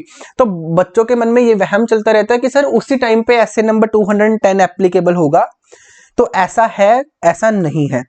वहां पे एसए नंबर 210 एप्लीकेबल होगा, answer is yes, but S A number 210 कॉन्टिन्यूएंस में भी अप्लाई होता है, क्योंकि अभी आपने पढ़ा कि जब जब हमारी एंगेजमेंट कंटिन्यू रहेगी, मतलब हर साल कंटिन्यू होगी वो। अब मैंने 219-20 में फर्स्ट टाइम ऑडिट किया तो यहां पे मैंने एक्सेप्ट किया था। अब 2020 से लेके 2021 तक मैं क्या करूंगा, उसके बाद कंटिन्यू करूंगा। तो 21 से 22 में भी कंटिन्यू करूंगा। तो ये कंटिन्यू जब मैं करूंगा हर साल, तब भी एसए नंबर 210 की एप्लीकेबिलिटी लगेगी, आंसर इज यस। तो ये एक डाउट रहता है बच्चों के मन में, उसको क्लियर करके चलें। अब हम अपना ऑब्जेक्टिव है उसको दोबारा अच्छे से पढ़ते हैं। ठीक है जी, चलो अब मैं इसके ऊपर इरेज कर दूं। चलो दोबारा पढ़ते हैं। अब पहले तो ऑब्जेक्टिव पढ़ लो क्या है पूरा। The objective of the auditor is to accept और continue an audit engagement only when the basis upon which it is to be performed has been agreed. मतलब क्या है कि आप तभी किसी भी ऑडिट एंगेजमेंट को एक्सेप्ट करोगे या फिर उसको कंटिन्यू करोगे जब कोई एग्रीमेंट हो रखा है। एग्रीमेंट हो रखा है मतलब कि सबसे पहले तो हमारा स्टैंडर्ड बोल रहा है कि एक एग्रीमेंट होना जरूरी है, कि आपका अगर एग्रीमेंट हो चुका है तभी आप किसी पर्टिकुलर ऑडिट एंगेजमेंट को एक्सेप्ट करोगे या फिर कंटिन्यू करोगे। इसका मतलब क्या है, अग्रीड का मतलब क्या होगा, एग्रीमेंट। तो एग्रीमेंट होना जरूरी है, आंसर इज यस। अच्छा, अब उस एग्रीमेंट में भी दो कंडीशंस और डाल दी कि जो एग्रीमेंट होगा उसमें भी दो चीजें और होनी चाहिए। ये हमें बता दिया, पहले से बता दिया कि ये हमारा ऑब्जेक्टिव में बता दिया क्या है, establishing whether the pre conditions for an audit are present. मतलब कि आपने क्या करना है, जब आप एक अग्रीमेंट बनाओगे तो वहां पे कुछ प्री कंडीशंस होती होंगी, ये देख लेते हैं क्या होती हैं। अच्छा, अभी कई स्टूडेंट्स हो गए जिनके दिमाग में ना ऐसा लग रहा होगा कि ऊपर ऊपर से जा रहा है, तो मेरा विश्वास रखो, अभी आप सुनते जाओ। ये जैसे जैसे हम आगे बढ़ते जाएंगे स्टैंडर्ड में, वैसे वैसे आपको चीजें क्लियर होते जाएंगी। ठीक है, तो मैं वैसी हरकतें नहीं करता हूँ कि स्टूडेंट्स को मुश्किल लगेगा इसलिए जो रियल में चीजें वो ना पढ़ाओ, सिर्फ और सिर्फ उनको एक चार्ट सा बनाओ, खत्म करो बात। नहीं, मुझे सेटिस्फेक्शन नहीं मिलती है, मैं आपको पूरा पूरा अच्छे से समझाऊंगा। एक फर्स्ट पॉइंट से लेके 100th पॉइंट तक हम डिटेल में जाएंगे। ठीक है, तो बस आपका काम क्या है, अभी के लिए आपको सिर्फ सुनते जाना है, घबराना नहीं है कि हमें समझ में नहीं आ रहा। ठीक है, आप सिर्फ सुनते जाइए। ओके सर, हम सुनते जाएंगे, अब आप बोलना तो स्टार्ट करो। ओके, तो मैंने क्या बोला कि सर हमारा ऑब्जेक्टिव में लिख दिया कि आप एक अग्रीमेंट बनाएंगे, उस अग्रीमेंट में दो चीजें होनी चाहिए। क्या? पहली चीज क्या है कि वहां पे आपने चेक करना है, क्या चेक करना है कि प्री कंडीशंस प्रेजेंट हैं या नहीं है। प्री कंडीशंस क्या होती हैं ये अभी हम बाद में देखेंगे। तो मतलब इसका मतलब अग्रीमेंट तो होना चाहिए ही चाहिए। उसमें पहली एक हमारे पास ऑब्जेक्टिव क्या डाल दिया इन्होंने कि आपके पास प्री कंडीशन देखनी है आपको कि क्या ये प्रेजेंट है, यस और नो। तो मतलब ये एक काम हो गया। ओके, अब दूसरा क्या है, दूसरा कंफर्म करना है कि जो ऑडिटर है और मैनेजमेंट है उनमें कॉमन अंडरस्टैंडिंग है रिगार्डिंग द टर्म्स। मतलब जो जो टर्म्स आपने डिसाइड करी है, इसका मतलब अग्रीमेंट में जो जो टर्म्स डिसाइड करी है वो दोनों को समझ में आनी चाहिए। तो इसका मतलब कॉमन अंडरस्टैंडिंग होनी चाहिए बिटवीन ऑडिटर एंड क्लाइंट। तो क्लाइंट में और ऑडिटर में जो जो टर्म्स आप लिख रहे हो, ऐसा नहीं है कि क्लाइंट ने अपनी मर्जी से 2-3 टर्म्स ऐड कर दी और वो हमें समझ में नहीं आ रही। तो हम दोनों के बीच में कॉमन अंडरस्टैंडिंग हो, ऐसा ना हो कि उन्होंने जबरदस्ती टर्म्स लगा दी तो हम ऑब्वियसली फिर उसको अग्री नहीं करेंगे। तो इसका मतलब एक कॉमन अंडरस्टैंडिंग होनी चाहिए between the entity and the auditor regarding the terms of the audit engagement. तो ये हमारा ऑब्जेक्टिव है। तो सर ये ऑब्जेक्टिव ना हमें थोड़ा थोड़ा सा ऐसा लग रहा है कि जैसे ये खुद ही एक रिक्वायरमेंट है, नहीं, ये ऑब्जेक्टिव है, ये हमें अचीव करना है। तो अभी हमें ऑब्जेक्टिव अचीव करने के लिए काम क्या करना पड़ेगा, वो रिक्वायरमेंट्स बताएंगी कि हम कैसे देखेंगे कि प्री कंडीशंस प्रेजेंट है या नहीं है, प्री कंडीशंस होती क्या है, ये सारा कुछ रिक्वायरमेंट्स बताएगा हमें। चलो जी अब अभी ना ये ऑब्जेक्टिव अभी आपको अच्छे से समझ में नहीं आएगा जब तक हम थोड़ा सा डिटेल में नहीं जाते हैं। तो अभी जितना भी अगर किसी स्टूडेंट को 5% भी ऑब्जेक्टिव समझ में आ गया तो आप मेरे साथ कंटिन्यू कर सकते हो, ठीक है। ये मत सोचो कि समझ में नहीं आ रहा। चलो पहले तो इसकी रिक्वायरमेंट देखते हैं। फर्स्ट रिक्वायरमेंट देखते हैं। रिक्वायरमेंट में प्री कंडीशन, अभी मैंने आपको बताया ना हमारा ऑब्जेक्टिव क्या है। ऑब्जेक्टिव बस एक चीज दिमाग में बिठा के चलो, अच्छा वहीं पे लिख लेते हैं, चलो बार बार नोट्स में क्यों जाना है ना। बस एक चीज दिमाग में लगा के चलो कि पहली जो ऑब्जेक्टिव है वो दिमाग में लगा के चलो, क्या है कि हमारा ऑब्जेक्टिव है कि हमने ये देखना है, we have to look upon this situation कि whether the pre conditions are present और नॉट। चलिए जी अब इस चीज को देखते हैं। मेरे साथ पढ़ेंगे। In order to establish whether the pre conditions for an audit are present, मतलब अगर आपने ये चीज एस्टेब्लिश करनी है, ये तो हमारा मेन ऑब्जेक्टिव है, ये हमारा एम है, ये हमारा गोल है, यहां तक हमने पहुंचना है। कैसे पहुंचेंगे वो हमें रिक्वायरमेंट बताएगी। तो ये बोल रही है ना कि अगर आपने ये चीज करनी है तो आप ऑडिटर ये करोगे, यहाँ पे शेल वर्ड लिख दिया, ऑडिटर शेल क्या करेंगे वो अभी बताएगा। डिटरमाइन करो whether the financial reporting framework, ये शब्द से फेमिलियर हो आप, हाँ जी, FRF, whether the FRF to be applied in the preparation of the financial statements is acceptable. मतलब वो ये बोल रहे हैं कि अगर आपको ये देखना है कि whether preconditions are present और नॉट, तो आपको सबसे पहले एक क्वेश्चन का आंसर देना होगा। वो क्या है कि आप ये देखो कि जो FRF है, FRF मतलब जो ऑब्वियसली मैंने आपको बताया ना, FRF मतलब क्या होता है, कानून, जो लॉज या रेगुलेशन जो कि हमारे फाइनेंशियल स्टेटमेंट्स कैसे बननी है ये बताते हैं। तो जो सारे लॉ जो रेगुलेशंस है जो हमारे फाइनेंशियल स्टेटमेंट्स के ऊपर इम्पैक्ट डालते हैं, वो सारे FRF आपने क्या करना है, आपने डिटरमिन करना है कि मैनेजमेंट, ऑब्वियसली मैनेजमेंट हमें बताता है ना कि हमने ये सारे FRF फॉलो करे हैं जब हमने अपनी फाइनेंशियल स्टेटमेंट्स बनाई, क्योंकि फाइनेंशियल स्टेटमेंट्स बनाने की जिम्मेवारी किसकी होती है, मैनेजमेंट की। तो ये चीज आपको पता है कि sir financial statements are prepared by management, तो मैनेजमेंट ने लगाए होंगे ना FRF, जब उन्होंने खुद फाइनेंशियल स्टेटमेंट्स बनाई होंगी तो उन्होंने लगाए होंगे कि हाँ हमने अकाउंटिंग स्टैंडर्ड फॉलो करा, हमने कंपनीज एक्ट फॉलो करा, हमने कोई और कानून जैसे GST कानून, इनकम टैक्स कानून और बहुत सारे कानून है जो कि मैंने फॉलो करे, ये हमें वो बताएगा। हमारा काम क्या है, जो FRF in the preparation of financial statements लगे हैं, मतलब जो FRF इन्होंने यूज करे हैं फाइनेंशियल स्टेटमेंट्स को प्रिपेयर करने के लिए, क्या वो वेदर दैट इज एक्सेप्टेबल। अच्छा, तो एक्सेप्टेबल का क्या मतलब है, what you mean by acceptable. Acceptable का मतलब हो गया कि सर वो फाइनेंशियल जो रिपोर्टिंग फ्रेमवर्क है, क्या वो रियल में आज की डेट में हम उसको एक्सेप्ट कर सकते हैं। इसके ऊपर मैं आपको एक एग्जांपल दे देता हूं। सपोजिंगली एक कंपनी है, अब आपको पता था अभी इंड एस आने स्टार्ट हो गए हैं, इसकी एप्लीकेबिलिटी वैसे तो 2015 से ये मार्केट में आए हुए हैं, बट इसकी एप्लीकेबिलिटी धीरे धीरे गवर्नमेंट ने नोटिफाई करी थी कि पहले इस कंपनीज के ऊपर, फिर ये कंपनीज के ऊपर, फिर ये कंपनीज के ऊपर, ठीक है। तो सपोजिंगली एक कंपनी है, बैंकिंग कंपनी, या फिर चलो बैंकिंग को छोड़ो, हम किसी भी कंपनी की बात कर लेते हैं, कोई भी रैंडम कंपनी है XYZ, ठीक है।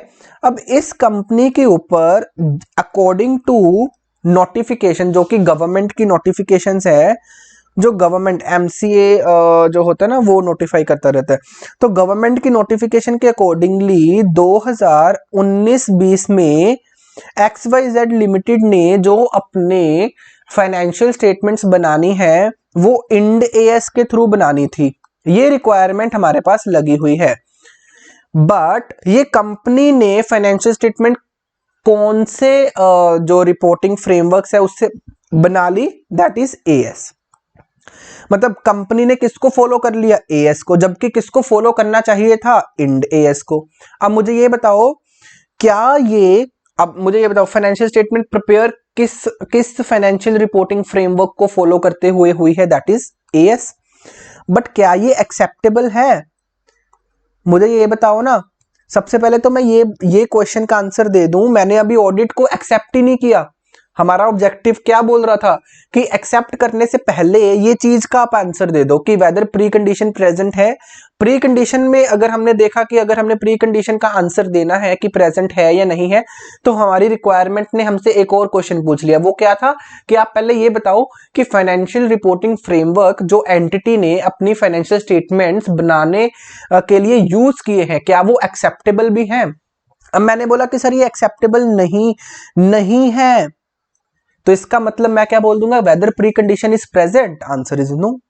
क्योंकि सर फाइनेंशियल स्टेटमेंट्स एएस को लेके बना दी गई हैं, जबकि इनके ऊपर एप्लीकेबल कौन से स्टैंडर्ड्स हैं, दैट इज इंड एएस। तो इन्होंने एएस लगा दिया जबकि इंड एएस लगना था, तो ये एएस मेरे लिए एक्सेप्टेबल है, आंसर इज नो। क्या मैं इसको एक्सेप्ट कर सकता हूं, बिल्कुल भी नहीं कर सकता। मुझे बताओ, अच्छा इसकी एक और एग्जांपल दे देते हैं आपको। सपोजिंगली एक्सेप्टेबल की एग्जांपल दे रहा हूं मैं, बहुत सारी एक्सेप्टेबल की डेफिनेशन जो है बहुत बड़ी है, इसको आप कैसे भी करके सोच सकते हो। अच्छा चलो एक एग्जांपल देखेंगे। सपोजिंगली एक कोई यूएस की कंपनी है, यूएस की कंपनी है, न्यूयॉर्क में इसका एक बहुत बड़ा काम है।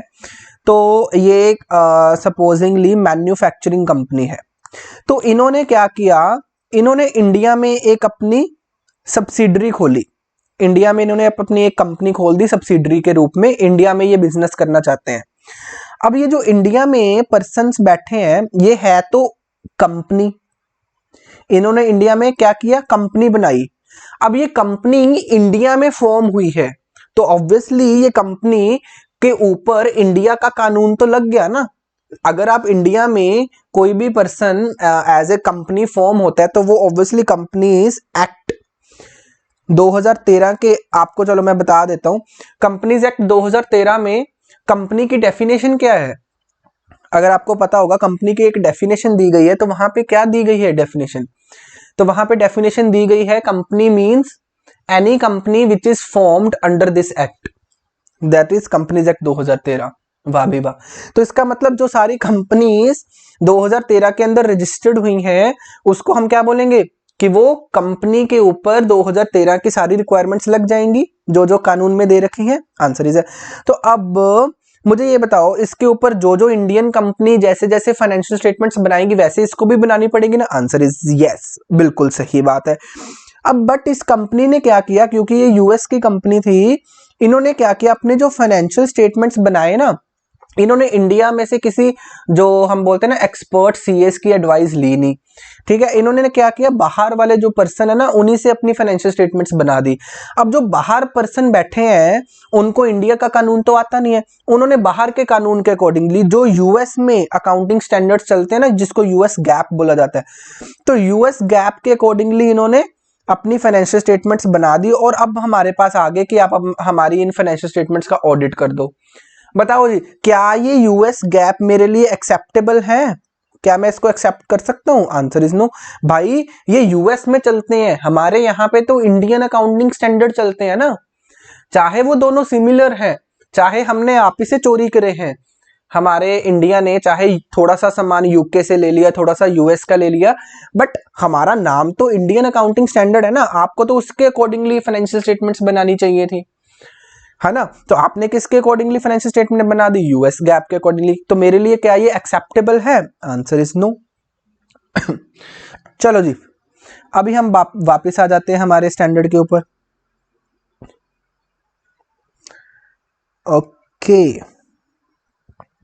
एक तो हमारी रिक्वायरमेंट होगी ये पहली रिक्वायरमेंट, अगर आपने ये एस्टेब्लिश करना है कि whether pre condition is present और नॉट, ठीक है। अभी प्री कंडीशन होता क्या है ये धीरे धीरे आपको समझ में आ जाएगा। अभी आप सिर्फ जो मैं समझा रहा हूं उसके ऊपर ध्यान दीजिए, ठीक है जी। तो आपने क्या देखना है कि वेदर जो फाइनेंशियल रिपोर्टिंग फ्रेमवर्क आपने प्रेपरेशन करते टाइम अपनी फाइनेंशियल स्टेटमेंट्स को लगाए हैं, सबसे पहले हमारा काम क्या होगा, हमने ये देखना है कि क्या ये एक्सेप्टेबल है या नहीं है। अच्छा, अब मुझे ये देख लें दो, यहाँ पे A2 से लेके A9 तक दिया गया है, क्या इसमें कुछ चीज रेलेवेंट है जो कि आपको पढ़ा सके हम?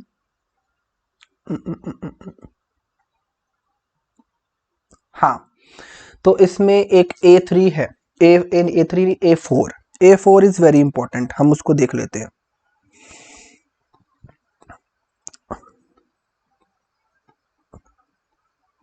टिक कर लिए जी, A4 को टिक कर लीजिए। क्या लिखा है यहाँ पे? यहाँ पे हमें बता रहे हैं factors that are relevant to the determination of acceptability. कैसे आप किसी पर्टिकुलर फाइनेंशियल रिपोर्टिंग फ्रेमवर्क को बता सकते हो कि क्या ये एक्सेप्टेबल है या नहीं एक्सेप्टेबल है। तो उसके लिए कुछ हमें एग्जांपल्स करके फैक्टर्स दे रखे हैं जो कि आपको ध्यान में रख सकते हो, जैसे कि पहला फैक्टर दे रखा है नेचर ऑफ एंटिटी। अब नेचर ऑफ एंटिटी का क्या मतलब है कि बहुत सारे कानून जो होते हैं वो एंटिटी टू एंटिटी डिफर होते हैं। जैसे कि मैं आपको एग्जांपल दे देता हूं। अब सपोजिंगली एक एक कंपनी है, ठीक है। अब ये कंपनी जो है ये कंपनी है चलो एग्जांपल ले लेते हैं, पब्लिक कंपनी है। अब मुझे ये बात बताओ, एक आपको पता है कि एक पब्लिक कंपनी होती है, एक प्राइवेट कंपनी होती है। अब ये पब्लिक कंपनी आपको पता होगा कि सर जो लिस्टिंग होती है सेबी में, security exchange board of India में, जो स्टॉक एक्सचेंजेस में लिस्टिंग होती है उनके ऊपर सिर्फ पब्लिक कंपनी वैसे तो लिस्टिंग करवा सकती है, आंसर इज प्राइवेट कंपनी तो लिस्टिंग करवा ही नहीं सकती। तो जो पब्लिक कंपनी लिस्ट करवाती है तो उसके ऊपर एक सेबी एक्ट कानून ये भी तो लग जाता है ना। आपने बहुत सारी चीजें पढ़ी होंगी जनरल में, आपको ज्यादा डिटेल में नॉलेज नहीं होगी क्योंकि ये सेबी वगैरह वाली चीजें आपको सीए फाइनल्स में जाके आती हैं। तो आपको ये मैं वैसे बता देता हूं कि सेबी जो है ना ये बहुत सारी रिक्वायरमेंट्स डालता है कंपनीज के ऊपर कि आपको ये चीजें भी आपको कंप्लाई करनी है, ये चीजें आपकी फाइनेंशियल स्टेटमेंट्स में ऐड ऑन हो जाएंगी। तो अकॉर्डिंग टू सेबी हमें बहुत सारी फाइनेंशियल स्टेटमेंट्स में चीजें अलग से करनी पड़ती हैं जो कि प्राइवेट कंपनीज में नहीं होती हैं। अब ये जो पब्लिक कंपनी है ना, इन्होंने क्या किया, ये जो अपना सेबी का कानून है इसको लगाया ही नहीं।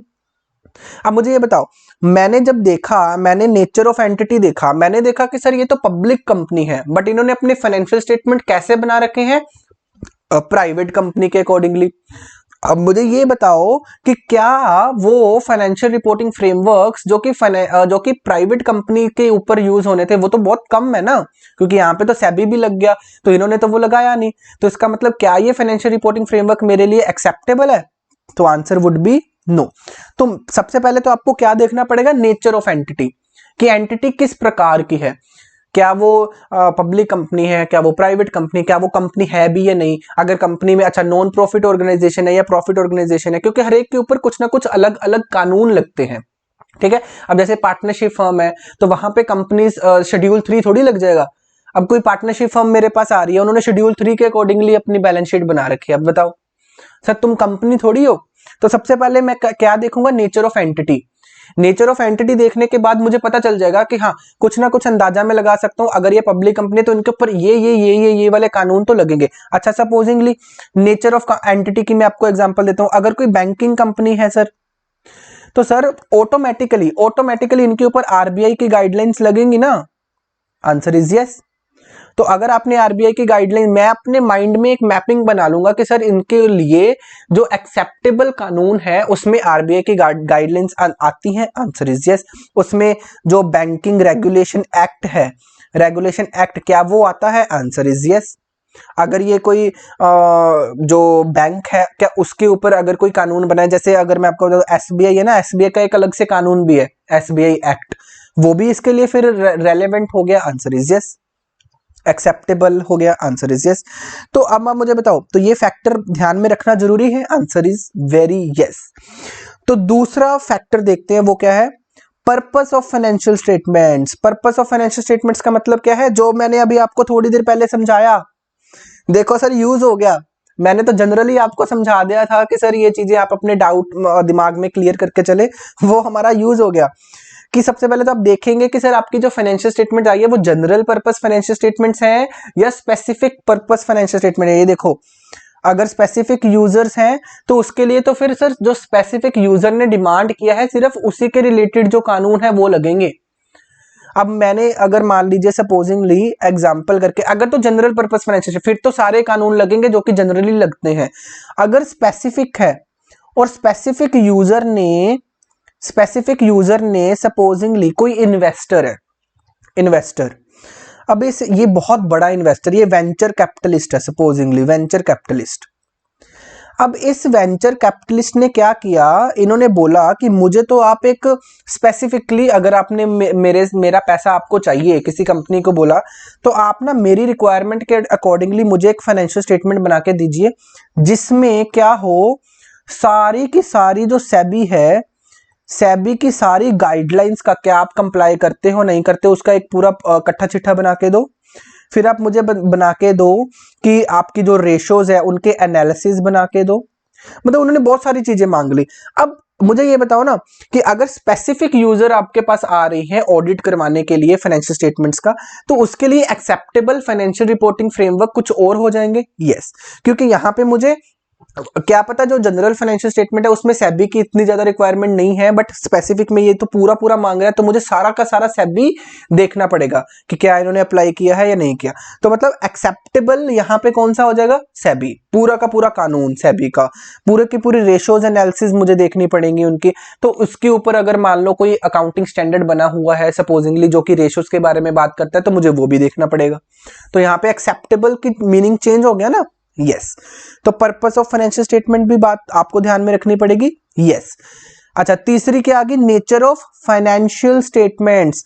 नेचर ऑफ फाइनेंशियल स्टेटमेंट्स का क्या मतलब हो गया, अच्छा सपोजिंगली आपके पास जो आपको पता होगा कि जो सर सोल प्रोप्राइटरशिप होते हैं या फिर पार्टनरशिप फर्म्स होते हैं, या चलो पार्टनरशिप को छोड़ो, सोल प्रोप्राइटर, इनके ऊपर तो सर कोई कानून ही नहीं है ना, तो इनके ऊपर कोई रिक्वायरमेंट तो नहीं होती ना डबल एंट्री के सिस्टम फॉलो करने की, आंसर इज नो। तो क्या ये सिंगल एंट्री सिस्टम भी बना सकते हैं, यस। सिंगल एंट्री कैसे, अगर आप किसी करियाने के पास जाते हो तो उस करियाने वाले को जैसे वो क्या करता है ना, जनरली क्या एक कॉपी लगाई होती है, उसमें वो एंट्री डालता रहता है कि इस पर्सन से मैंने इतने रुपए लेने हैं, इससे इतने ले लिए, तो वो सिंगल एंट्री डालते रहते हैं। तो ये कोई कंपलसरी तो है नहीं कि भी करियाना वाला डबल एंट्री डाले, वो पूरी की पूरी एंट्री डाले। अगर किसी ने सपोजिंगली सेल कर दिया, हमने करियाने वाले ने सेल कर दिया, तो वो साफ साफ पूरी एंट्री डाले सर कि cash account debit to sales, ऐसा नहीं है, वो सिंपल लिखेगा कि कैश आया मेरे पास इतना, ठीक है। तो अब उनका अगर हमें ऑडिट करना है तो वो सिंगल एंट्री सिस्टम वाली बैलेंस शीट बनी होगी। सिंगल एंट्री सिस्टम में बैलेंस शीट तो चलो क्या बनेगी, उसमें फाइनेंशियल स्टेटमेंट सिंपल बनेंगे ना कि भाई मेरे पास इतना रोकड़ है, इतना ये है, इतना वो है।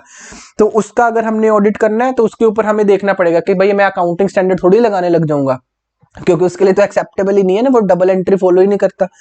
तो ये चीजें आपको देखनी पड़ेगी कि आपके पास सिंगल फाइनेंशियल स्टेटमेंट आ रही है या कंप्लीट सेट फाइनेंशियल स्टेटमेंट आ रहा है, या फिर सिंगल एंट्री वाला बात नहीं कर रही है, ये बात कर रहे हैं, और सिंगल फाइनेंशियल स्टेटमेंट, जैसे कि सपोजिंगली कंप्लीट सेट नहीं आया आपके पास। अच्छा, इसके ऊपर भी मैं आपको एक एग्जांपल दे देता हूं। ये सिंगल एंट्री वाली एग्जांपल जो थी वो अलग है, अब ये जो एग्जांपल दे रहा हूं वो अलग है। वो क्या है, ये वाली एग्जांपल दे रहा हूं जो आपको यहां पे दे रखी है। ये एग्जांपल क्या है, सपोजिंगली अब मैं आपको बताता हूं, कोई कंपनी है XYZ लिमिटेड। अब ये कंपनी की आगे बहुत सारी ब्रांचेस हैं, तो एक हो गया, इन्होंने ये सब्सिडरी बना रखी है, सपोजिंगली सब्सिडरीज, ये क्या है, होल्डिंग कंपनी है, उनकी बहुत ज्यादा सब्सिडरीज है, कुछ एसोसिएट भी है। तो यहाँ पे सपोजिंगली बहुत ज्यादा अपने पास कंपनीज है जो कि, अब मुझे ये बताओ इनकी एक कंसोलिडेटेड फाइनेंशियल स्टेटमेंट्स बनती होगी ना, कंसोलिडेटेड, आंसर इज यस। और आपको मैं बता दूं हमारे यहाँ पे जो अकाउंटिंग स्टैंडर्ड्स हैं तो अकाउंटिंग स्टैंडर्ड्स में अगर कोई कंसोलिडेटेड फाइनेंशियल स्टेटमेंट बनती है तो वो कैसे कंसोलिडेट होंगी, जैसे ये वाली पर्टिकुलर जो कंपनी है, ये कंपनी है, ये कंपनी, ये कैसे इसमें कंसोलिडेट होंगी, उसके रिगार्डिंग हमें बहुत सारी गाइडेंस दी गई है। तो अकाउंटिंग स्टैंडर्ड ऐसे बने हुए हैं। हाँ जी, मैं आपको इंडियन अकाउंटिंग स्टैंडर्ड का नंबर बता देता हूँ। इंडिया में जैसे 110 है, ठीक है। तो ये अकाउंटिंग स्टैंडर्ड्स हैं, इनमें हमें बताया जाता है कि कंसोलिडेशन कैसे करते हो आप। तो अब आप मुझे ये बताओ, सपोजिंगली अगर आप पूरे ग्रुप का ऑडिटर हो, पूरे ग्रुप का ऑडिटर मतलब आप कंसोलिडेटेड फाइनेंशियल स्टेटमेंट का ऑडिट कर रहे हो, तो आपके लिए एक्सेप्टेबल फाइनेंशियल रिपोर्टिंग फ्रेमवर्क में ये इंड AS 110 आ जाएगा? Answer is yes. बट अगर मैं बोल रहा हूं कि आप सिर्फ और सिर्फ एक ब्रांच का ऑडिट कर रहे हो, ऐसा भी हो सकता है ना कि सर हम ब्रांच वाइज ऑडिट करवा दे अलग अलग? हाँ, आंसर इज यस, क्योंकि ये सेपरेट कंपनी है, ये सेपरेट कंपनी है, ये अपना अलग से ऑडिट करवाएगी। Answer is yes. तो अगर मैं सिर्फ और सिर्फ इस कंपनी का ऑडिट कर रहा हूं, तो ये यहां पे जो मेरे पास फाइनेंशियल स्टेटमेंट आएगी, ये तो सिंगल फाइनेंशियल स्टेटमेंट, ये कंप्लीट सेट नहीं है, ये सिर्फ और सिर्फ इस पर्टिकुलर कंपनी की फाइनेंशियल स्टेटमेंट है। तो यहां पे क्या मैं इंड AS 110 एक्सेप्टेबल होएगा मेरे लिए? बिल्कुल भी नहीं। तो ये चीज आपको ध्यान में रखनी पड़ेगी कि आपके पास कंप्लीट सेट आ रहा है या सिंगल सेट आ रहा है फाइनेंशियल स्टेटमेंट जिसको आपने ऑडिट करना है। तो ये चीज भी आपको बताएगी कि कौन कौन से फाइनेंशियल रिपोर्टिंग फ्रेमवर्क आपके लिए एक्सेप्टेबल है, कौन कौन से नहीं एक्सेप्टेबल।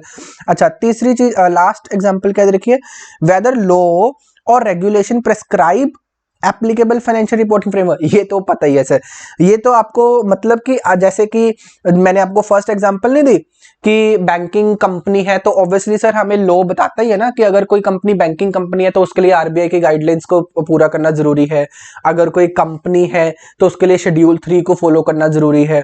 तो ये तो आपको पता ही है कि सर जो लॉ एंड रेगुलेशंस है, हमें ये भी देखना पड़ेगा कि क्या जो कानून है उस पर्टिकुलर एंटिटी का कानून है, उस कानून ने हमें बता रखा है कि ये पर्टिकुलर जो फाइनेंशियल रिपोर्टिंग फ्रेमवर्क का हिस्सा बनेंगे उसकी। ठीक है, चलो जी। अच्छा, मैं भी सोचूं ये मेरी आंखों में थोड़ा भारी भारी क्यों हो रही है, हमने स्पेक्स उतार रखी है। ओहो चलिए जी। अच्छा, अब ये फैक्टर्स हो चुके हैं, ये फैक्टर्स आपके लिए पढ़ने इंपॉर्टेंट थे। आंसर इज यस, क्योंकि इससे आपको आपकी ये नॉलेज है ये एनहांस हो गई है कि अभी हमें कैसे पता चलेगा कि ये पर्टिकुलर FRF एक्सेप्टेबल है या नहीं एक्सेप्टेबल है। ठीक है, तो उसके लिए फैक्टर्स हमें दिए गए थे कि आप ये देख लो, आप नेचर ऑफ एंटिटी देखो, इसलिए आपको अभी प्रैक्टिकली जब आप जाओगे ना तो ये चीजें काम आनी है कि सर ये रिक्वायरमेंट तो डाल दी कि आपने ये देखना है कि weather financial reporting framework is acceptable या नहीं एक्सेप्टेबल। करें कैसे? तो उसके लिए हमें गाइडेंस दे दी कि आप एंटिटी का नेचर देखो, आप ये करो, आप वो करो, जो अभी हमने रीड किया सारा। ठीक है, चलो। अच्छा, अभी हमने सपोजिंगली ये पता कर लिया कि whether the financial reporting framework is acceptable या नहीं, तो हमने इस क्वेश्चन का आंसर दे दिया। अच्छा, अभी एक और चीज बोली हुई है इन्होंने, वो क्या है वो देखते हैं। ये इन्होंने बोला ऑब्टेन करो the agreement of the management that it acknowledges and understands. ये अभी हम प्री कंडीशंस में ही पढ़ रहे हैं। ये प्री कंडीशंस में दो पॉइंट्स दे रखे हैं, A एंड B। अभी हम A पॉइंट को कंप्लीट कर चुके हैं, सिर्फ सुनते जाएं। मैं समझ सकता हूं कि आपको लिंकिंग प्रॉब्लम आ रही है, अभी लिंक नहीं कर पा रहे हो, या आपको ऐसा लग रहा है कि होश पोश हो रहा है। कुछ होश पोश नहीं होगा, आप जस्ट सुनते जाएं। अब A रिक्वायरमेंट अभी हमने कंप्लीट करी है कि हमारी रिक्वायरमेंट क्या थी, हमने ये देखना है कि whether the financial reporting framework is acceptable. तो ये पहला काम हमने किया। ठीक है, अब दूसरा काम क्या करना है वो देखो। अब दूसरा काम हमने ये देखना है कि हमने एक एक्नॉलेजमेंट लेनी है। सॉरी, एक्नॉलेजमेंट का मतलब क्या है कि हमने मैनेजमेंट से ये चीज लिखवा के लेनी है, साइन करवा के लेनी है। किस चीज की? कि मैनेजमेंट अपनी रिस्पॉन्सिबिलिटी को समझता है, मैनेजमेंट अंडरस्टैंड इट्स रिस्पॉन्सिबिलिटी। अच्छा, अब सारे बच्चे मुझे ये बताओ, जब हम अपना एसे नंबर 200 पढ़ रहे थे तो मैंने आपको स्कोप में से एक पैराग्राफ पढ़ाया था। अगर आप लोगों को याद हो तो मैंने आपको बताया था कि सर जो फाइनेंशियल स्टेटमेंट्स प्रिपेयर करी जाती हैं वो मैनेजमेंट के द्वारा करी जाती हैं, ठीक है, ये हमें बात पता है। और ये बात कहाँ पे लिखी गई है, मैंने बताया था कि ये रिस्पेक्टिव कानून में लिखी गई होंगी, ये ऐसे नहीं बोलते। मैंने आपको ये तभी क्लियर किया था कि स्टैंडर्ड ऑफ ऑडिटिंग जो है वो ये बात नहीं बोलते, क्योंकि वो रिस्पॉन्सिबिलिटी या कंपल्शन सिर्फ ऑडिटर के ऊपर लगा सकते हैं। उनकी इतनी पावर नहीं है कि वो मैनेजमेंट को कुछ बोल सके कि आपकी रिस्पॉन्सिबिलिटी है कि आपने फाइनेंशियल स्टेटमेंट्स प्रिपेयर करने हैं, नहीं। वो सिर्फ इस बात को लिखते हैं कि कहीं ना कहीं ये लिखा गया है कि मैनेजमेंट की रिस्पॉन्सिबिलिटी होती है कि फाइनेंशियल स्टेटमेंट्स को प्रिपेयर करना है। तो मैंने आपको बता दिया था कहीं ना कहीं का क्या मतलब है कि ये कंपनीज एक्ट में सेक्शन नंबर 128 129 में जाके लिखा गया है, आप देख सकते हो। वहां पे लिखा गया है कि हर एक कंपनी की फाइनेंशियल स्टेटमेंट्स को प्रिपेयर करने की जिम्मेवारी किसकी है, मैनेजमेंट की। तो ऑडिटर की जिम्मेवारी तो नहीं है ना प्रिपेयर करने की, यस, ऑडिटर की कोई जिम्मेवारी नहीं है। तो ये चीज हम लिखित में ले लेते हैं। तो ऐसे नंबर 210 क्या कह रहा है कि अभी आप अपनी ऑडिट एंगेजमेंट लेटर जो है, मतलब अभी आप एग्रीमेंट मत करो। अभी एग्रीमेंट करने से पहले आप 2-3 चीजें करके रखो कि आप मैनेजमेंट से पूछ के चलो। जैसे मैंने आपको एक वीडियो क्लिप दिखाई थी, अब वीडियो क्लिप मैंने दिखाई थी उसमें मैंने आपको बताया था कि सर एक ऑडिटर है, वो ऑडिट करने गया। तो वो वीडियो क्लिप में आपको याद होगा कि जो अकाउंटेंट था वो बोल रहा था कि सर फाइनेंशियल स्टेटमेंट्स तो सर बनी ही नहीं है। चलो वो वीडियो क्लिप दोबारा दिखा दूं मैं आपको, एक बार वो दोबारा देख लो, ये चीज थोड़ी ज्यादा क्लियर हो जाएगी। अच्छा वो वीडियो क्लिप हमारे पास सेव्ड है क्या, पहले तो मुझे देखनी पड़ेगी, या वो यूट्यूब पे पड़ी है।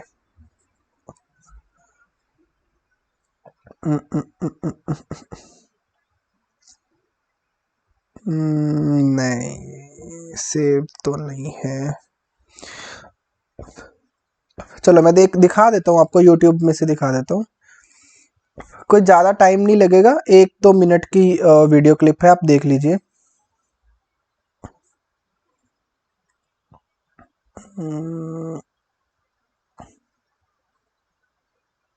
इसमें है,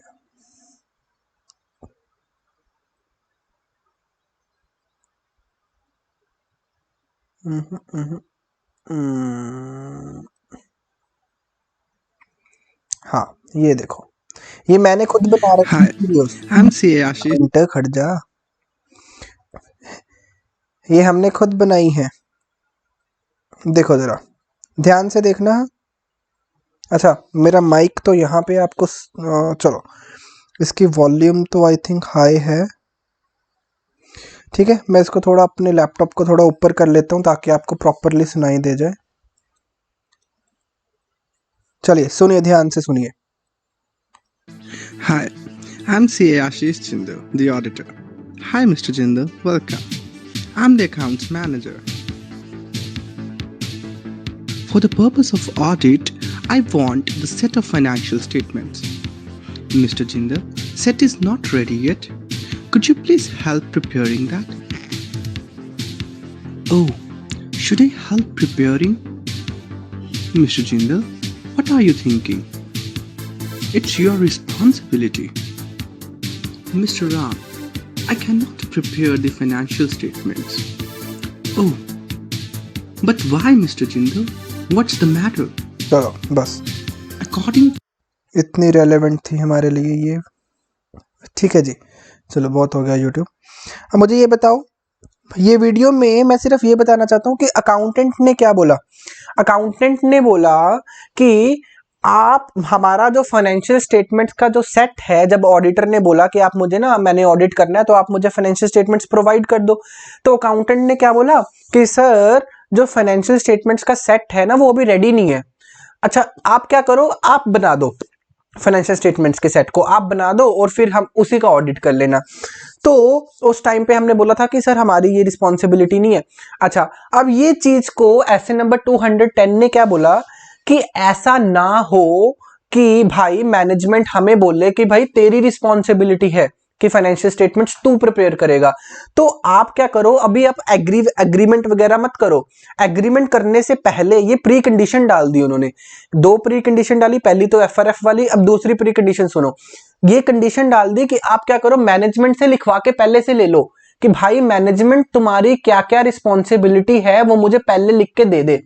अब ये रिस्पॉन्सिबिलिटी क्या डाली उन्होंने, चलो अभी हमारे ऑडिटर के ऊपर एक रिस्पॉन्सिबिलिटी डाल दी कि आप मैनेजमेंट से एग्रीमेंट करने से पहले, अभी हमने कुछ ऑफर वगैरह एक्सेप्ट वगैरह एग्रीमेंट वगैरह नहीं किया, आप एक एक्नॉलेजमेंट रिसीव करो किससे, मैनेजमेंट से। कौन सी एक्नॉलेजमेंट, देखो क्या कि मैनेजमेंट आपकी रिस्पॉन्सिबिलिटी है किस चीज की, प्रिपेयर करने की, क्या, फाइनेंशियल स्टेटमेंट्स को, कि आपने अपनी financial statement in accordance with applicable FRF prepare करनी है, ये आपकी रिस्पॉन्सिबिलिटी है।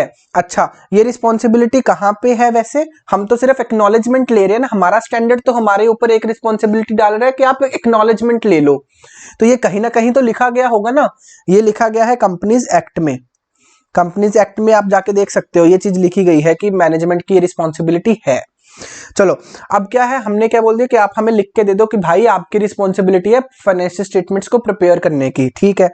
अच्छा और ये क्या लिखा है, for such internal controls as management determine is necessary to enable the preparation of financial statements that are free from material statement. अच्छा मतलब इंटरनल कंट्रोल्स क्या होते हैं, चलो इंटरनल कंट्रोल्स का मीनिंग बता देते हैं। अभी मैंने सोचा था कि शायद इंटरनल कंट्रोल्स के बारे में ना बताना पड़े, बट ये आ गया वर्ड हमें। चलो मैं आपको थोड़ा सा इसका मीनिंग ज़्यादा डिटेल में अभी हम नहीं जाएंगे। इंटरनल कंट्रोल्स क्या होते हैं, इंटरनल कंट्रोल्स कुछ नहीं होते हैं, जैसे कि जो हमारे एंटिटीज होती है ना, एंटिटीज ये अपने यहाँ पे कुछ ना कुछ पॉलिसीज वगैरह या प्रोसीजर्स वगैरह लगा के चलती हैं। जो पॉलिसीज प्रोसीजर्स क्या करते हैं, जो इनको एक हम बोलते हैं कि फाइनेंशियल जो स्टेटमेंट्स होती है ना उसमें मिस स्टेटमेंट हो ही ना। अब मुझे ये बताओ कि कल को अगर सपोजिटली कोई एंटिटी है, अब ये एंटिटी इन्होंने क्या किया, फाइनेंशियल स्टेटमेंट्स बनाई, अब इनको भी तो डर लगता होगा ना कि सर ऑडिटर आएगा ये हमारी गलतियां निकाल के चला जाएगा। बताओ ऑब्वियसली अगर कोई ऑडिटर आया और उसने गलतियां निकाल दी और उसने ओपिनियन जो है वो खराब दे दिया, ट्रू एंड फेयर ओपिनियन नहीं दिया इन्होंने, क्योंकि ऑडिटर को मटेरियल मिस स्टेटमेंट्स मिल गई। अब मटेरियल मिस स्टेटमेंट मिलने के कारण ऑडिटर ने क्या किया, एडवर्स ओपिनियन दे दिया या फिर मॉडिफाइड ओपिनियन दे दिया, मतलब सॉरी क्वालिफाइड ओपिनियन दे दिया। तो अगर ये चीज का डर तो मैनेजमेंट को भी लगा रहेगा ना, क्योंकि ऑब्वियसली सर इनके इन्वेस्टर भाग जाएंगे, इनके शेयर होल्डर भाग जाएंगे अगर इन कंपनी को एडवर्स ओपिनियन मिल गया कि इनके मटेरियल मिस स्टेटमेंट है। तो ये कंपनी की जो टॉप मैनेजमेंट होती है वो हमेशा चाहेगी कि सर हमारी फाइनेंशियल स्टेटमेंट्स में अगर कोई गलतियां हो रही हैं तो वो हमें पहले ही पता चल जाए। तो वो कुछ ना कुछ कंट्रोल्स लगा के रखती हैं। कुछ कंट्रोल्स जैसे कि मैं आपको एग्जांपल दे देता हूँ एग्जांपल बना देते हैं कि सर अगर आपने देखा होगा, मैंने आपको ये पहले भी बताया था, बैंक में हर एक पर्सन जो कि एम्प्लॉय है इसके लिए एक बायोमेट्रिक सिस्टम लगा दिया। बायोमेट्रिक सिस्टम का क्या मतलब है कि सर जो पहले क्या होता था, जब ये बायोमेट्रिक सिस्टम नहीं था तो क्या होता था, सिर्फ और सिर्फ आईडी पासवर्ड दिया जाता था कि अगर आपने अपना सिस्टम चलाना है, अपनी आईडीज वगैरह आप क्या करो, एक यूजर आईडी बना दी जाती थी और एक पासवर्ड बना दिया जाता था कि आप अपना जो इनके पास जो सिस्टम होता है ना बैंक वालों के एम्प्लॉयज के पास, जो मेनली जो ज्यादातर बैंक एक सॉफ्टवेयर यूज करते हैं फिनेकल। अब ये फिनेकल क्या है, ये सेंट्रलाइज सिस्टम है। तो इनके पास क्या करते हैं, हर एक एम्प्लॉय के पास इसमें फिनेकल में एंट्री डालते हैं। जैसे वो एंट्री डालते हैं तो कस्टमर के जो अकाउंट में वैसे एंट्री हो जाती है। सपोजिंगली हमने इनको पैसा जमा करवाया तो ये फिनेकल में एंट्री डाल देंगे कि इस कस्टमर का हमारे पास 10,000 रुपया रिसीव हो गया, तो वो हमारे अकाउंट में ऑटोमेटिकली क्रेडिट कर देगा फिनेकल। तो ये सॉफ्टवेयर है। तो ये इनके पहले क्या होता था, इनकी एक आईडी और पासवर्ड बना दिया जाता था एम्प्लॉय का, और वो इस आईडी को डालते थे और पासवर्ड को डालते थे तो फिनेकल को एक्सेस कर पाते थे। तो क्या होने लग गया, बहुत सारे एम्प्लॉयज क्या होते थे अपनी आईडी पासवर्ड कहीं ना कहीं लिख लेते थे। तो जो दूसरे एम्प्लॉयज होते थे ना वो जानबूझ के क्या करते थे, उन आईडी पासवर्ड को चुरा लेते थे। और चुराने के बाद वो क्या करते थे, supposingly there are 3 bank employees हैं, एक mister Ram, mister Shyam, mister Ghanshyam. अब ये जो मिस्टर राम है, इनको आदत है कि ये अपने, आपको भी आदत होगी ना आईडी पासवर्ड कहीं लिख के रख लेते हो, कहीं हम भूल ना जाए। इन्होंने अपनी एक डायरी में लिख के रख लिया। ये बेचारे साऊ किस्म के आदमी, इनको क्या पता कि फ्रॉड क्या होता है ना, ये बिल्कुल अच्छे किस्म के इंसान है। इन्होंने अपना ना एक डायरी में लिख के रख लिया पूरा कि हाँ जी भाई मेरा आईडी ये है, मेरा पासवर्ड ये है। चलो जी, अब ये शाम के मन में लालच आ गया। शाम ने क्या किया, अब ये अपनी आईडी से अगर घपला करेगा तो नाम किसका आएगा, शाम का। तो शाम ने क्या किया, डायरी चुरा ली इसकी डायरी चुरा के इन्होंने आईडी पासवर्ड राम का चोरी कर लिया। अब शाम ने क्या किया, इसकी आईडी पासवर्ड को लॉगिन कर दिया और यहां से पैसे जो है कस्टमर के अकाउंट से डेबिट कर दिए और अपने अकाउंट में ट्रांसफर कर दिए, फटाफट जो है निकलवा लिए। अब मुझे ये बताओ नाम किसका आएगा, राम का, जबकि एक्चुअल में फ्रॉड किसने किया, शाम ने। और फ्रॉड हो भी गया। अगर जो सिक्योरिटी सिस्टम हाई होते तो फ्रॉड नहीं होता, और अगर फ्रॉड ना होता तो इनकी फाइनेंशियल स्टेटमेंट्स में मिस स्टेटमेंट नहीं होती। अब ये फ्रॉड हो गया तो इसका मतलब फाइनेंशियल स्टेटमेंट्स में अगर ये फ्रॉड हो गया, ठीक है, और सपोजिंगली फाइनेंशियल स्टेटमेंट्स में ये फ्रॉड पकड़ा गया, तो ऑब्वियसली ऑडिटर तो यही बोलेगा ना कि भाई आपने तो फ्रॉड कर दिया, हमने पकड़ लिया, क्योंकि ये एंट्री ऐसे घुमा दी आपने। ठीक है, तो ऑडिटर अगर इस चीज को पकड़ लेगा तो इसका मतलब हम बोल देंगे कि ऑडिटर ने क्या कर दिया, मटेरियल मिस स्टेटमेंट पकड़ ली। तो इन चीजों को प्रिवेंट करने के लिए बैंकिंग ने क्या सिस्टम अपना लिया आजकल, बायोमेट्रिक का। कि ये क्या करते हैं, बायोमेट्रिक की। अब क्या होगा, राम जब तक अपना अंगूठा नहीं लगाएगा तब तक अपनी फिनेकल आईडी को, उसकी फिनेकल आईडी खुल ही नहीं सकती। तो ये क्या हो गया, अब आपके पास इन्होंने क्या कर दिया, अपने सिक्योरिटी सिस्टम को हाई कर दिया। अब ये सिक्योरिटी सिस्टम हाई हो गया तो ऑब्वियसली फ्रॉड होने के चांसेस भी तो कम हो गए ना। अब फ्रॉड होने के चांसेस कम हो गए तो इसका मतलब हमारी फाइनेंशियल स्टेटमेंट्स जो है उसमें मटेरियल मिस स्टेटमेंट होने के चांसेस भी कम हो गए। तो इसका मतलब ये क्या है, इंटरनल कंट्रोल। तो बहुत सारे आईडी पासवर्ड क्या है, ये भी तो एक इंटरनल कंट्रोल ही हो गया ना। तो इसका मतलब हर जगह आपको देखने को मिल जाएगा कुछ ना कुछ कंट्रोल लगे होते हैं। अभी के लिए आप इतना समझ के चलिए, इसके बाद डिटेल में हम आपको अभी आगे के स्टैंडर्ड आएंगे ना, ऐसे नंबर 315 आएगा, ठीक है। तो इन चीजों के ऊपर हम जो इंटरनल कंट्रोल है बहुत डीपली जाएंगे कि क्या होता है इंटरनल। वैसे अगर मैं सिंपली बताऊं, कोई भी एंटिटी में अगर आप देखोगे बहुत सारे कंट्रोल्स होते हैं, सिंपल कंट्रोल्स। अगर अच्छा मुझे एक बात बताओ, सपोजिंगली एक कंपनी है, अब ये कंपनी ने अपनी एक पॉलिसी बना रखी है। पॉलिसी क्या बना रखी है कि जब भी कभी भी आप सपोजिंगली परचेज करोगे ना, तो ये जो परचेज होगी, मतलब ये परचेज तभी हो पाएगी, इन्होंने एक पर्सन को ऑथोराइज कर दिया, एक पर्सन को, कि ये मिस्टर राम जो है ये ऑथोराइज्ड पर्सन है, तो इनके साइन होने जरूरी है। जब तक ये साइन नहीं करेंगे तब तक आप परचेज नहीं कर सकते। जो परचेज डिपार्टमेंट है वो परचेज नहीं कर सकता। तो क्या ये इंटरनल कंट्रोल है, आंसर इज यस। तो इसका मतलब जो मिस्टर राम है उसके अलावा, उसके साइन के अलावा और कोई पर्सन परचेज नहीं कर सकता। तो इसका मतलब अगर कोई पर्सन फालतू की हम बोलते हैं कि फेक परचेजेस कर दे परचेज डिपार्टमेंट में, तो ये चीजें प्रिवेंट हो गई, आंसर इज यस। तो अभी कंपनी को किसके ऊपर ध्यान देना है, सिर्फ मिस्टर राम के ऊपर, अदरवाइज किसके ऊपर ध्यान देना पड़ता, बहुत सारे लोगों के ऊपर। तो अगर मिस्टर राम ने साइन किए हैं तो हम बोल सकते हैं कि मिस्टर राम आपकी अकाउंटेबिलिटी है, तो वो हमें बताएगा। तो बेसिकली ये सारी चीजें क्या है, इंटरनल कंट्रोल्स हैं। अच्छा और एग्जांपल दे दो सर, बहुत सारी, ये आप खुद भी बना सकते हो एग्जांपल्स। चलो एक और एग्जांपल दे देते हैं। सपोजिंगली किसी कंपनी की बात करते हैं, ये कंपनी ने क्या किया हुआ है ये कंपनी ने एक सिस्टम बना दिया एम्प्लॉइज के लिए कि सर जो एम्प्लॉइज है, अगर ये एम्प्लॉइज छुट्टी पे जाएंगे, लीव पे जाना चाहते हैं, तो अब ये लीव, क्योंकि आपको पता होगा कि हर एक एम्प्लॉइज को कुछ लीव्स अलाउ होती हैं। सपोजिंगली एक एम्प्लॉय को साल की सपोजिंगली 40 लीव्स अलाउड है, 40 लीव्स अलाउड है एक एम्प्लॉय को। तो आपको ये लीव्स 40 लीव्स के अकॉर्डिंगली हमें यूज करना पड़ेगा ना। हाँ, तो अब मुझे ये बताओ, तो इन्होंने एक सिस्टम बना दिया कंपनी ने कि जब भी कभी भी आपने लीव लेनी है ना, तो आप इन्होंने एक पोर्टल सा बना दिया कि आप यहाँ पे अप्लाई करोगे, ऑनलाइन पोर्टल बना दिया, वहां पे आप अप्लाई करोगे, फिर वो क्या जाएगी आपके मैनेजर के पास जाएगी, फिर वो अप्रूव करेगा, फिर आप छुट्टी पे जा पाओगे। तो ये क्या है, ये एक इंटरनल कंट्रोल है।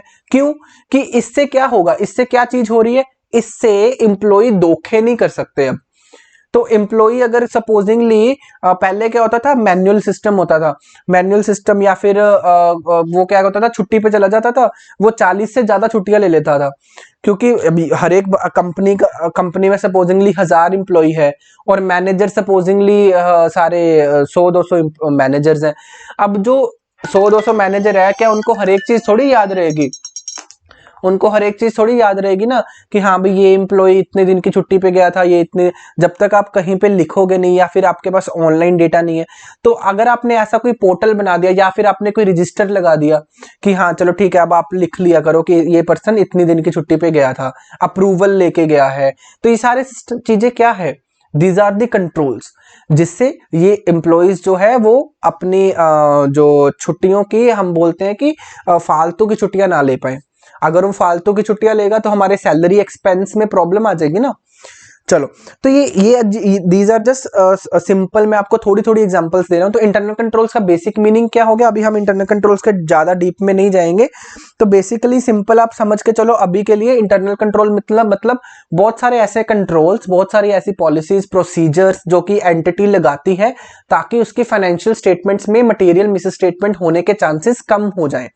अगर तो कोई मटेरियल मिस स्टेटमेंट हो ही ना, और अगर कोई मटेरियल मिस स्टेटमेंट हो तो वो हमें पता चल जाए।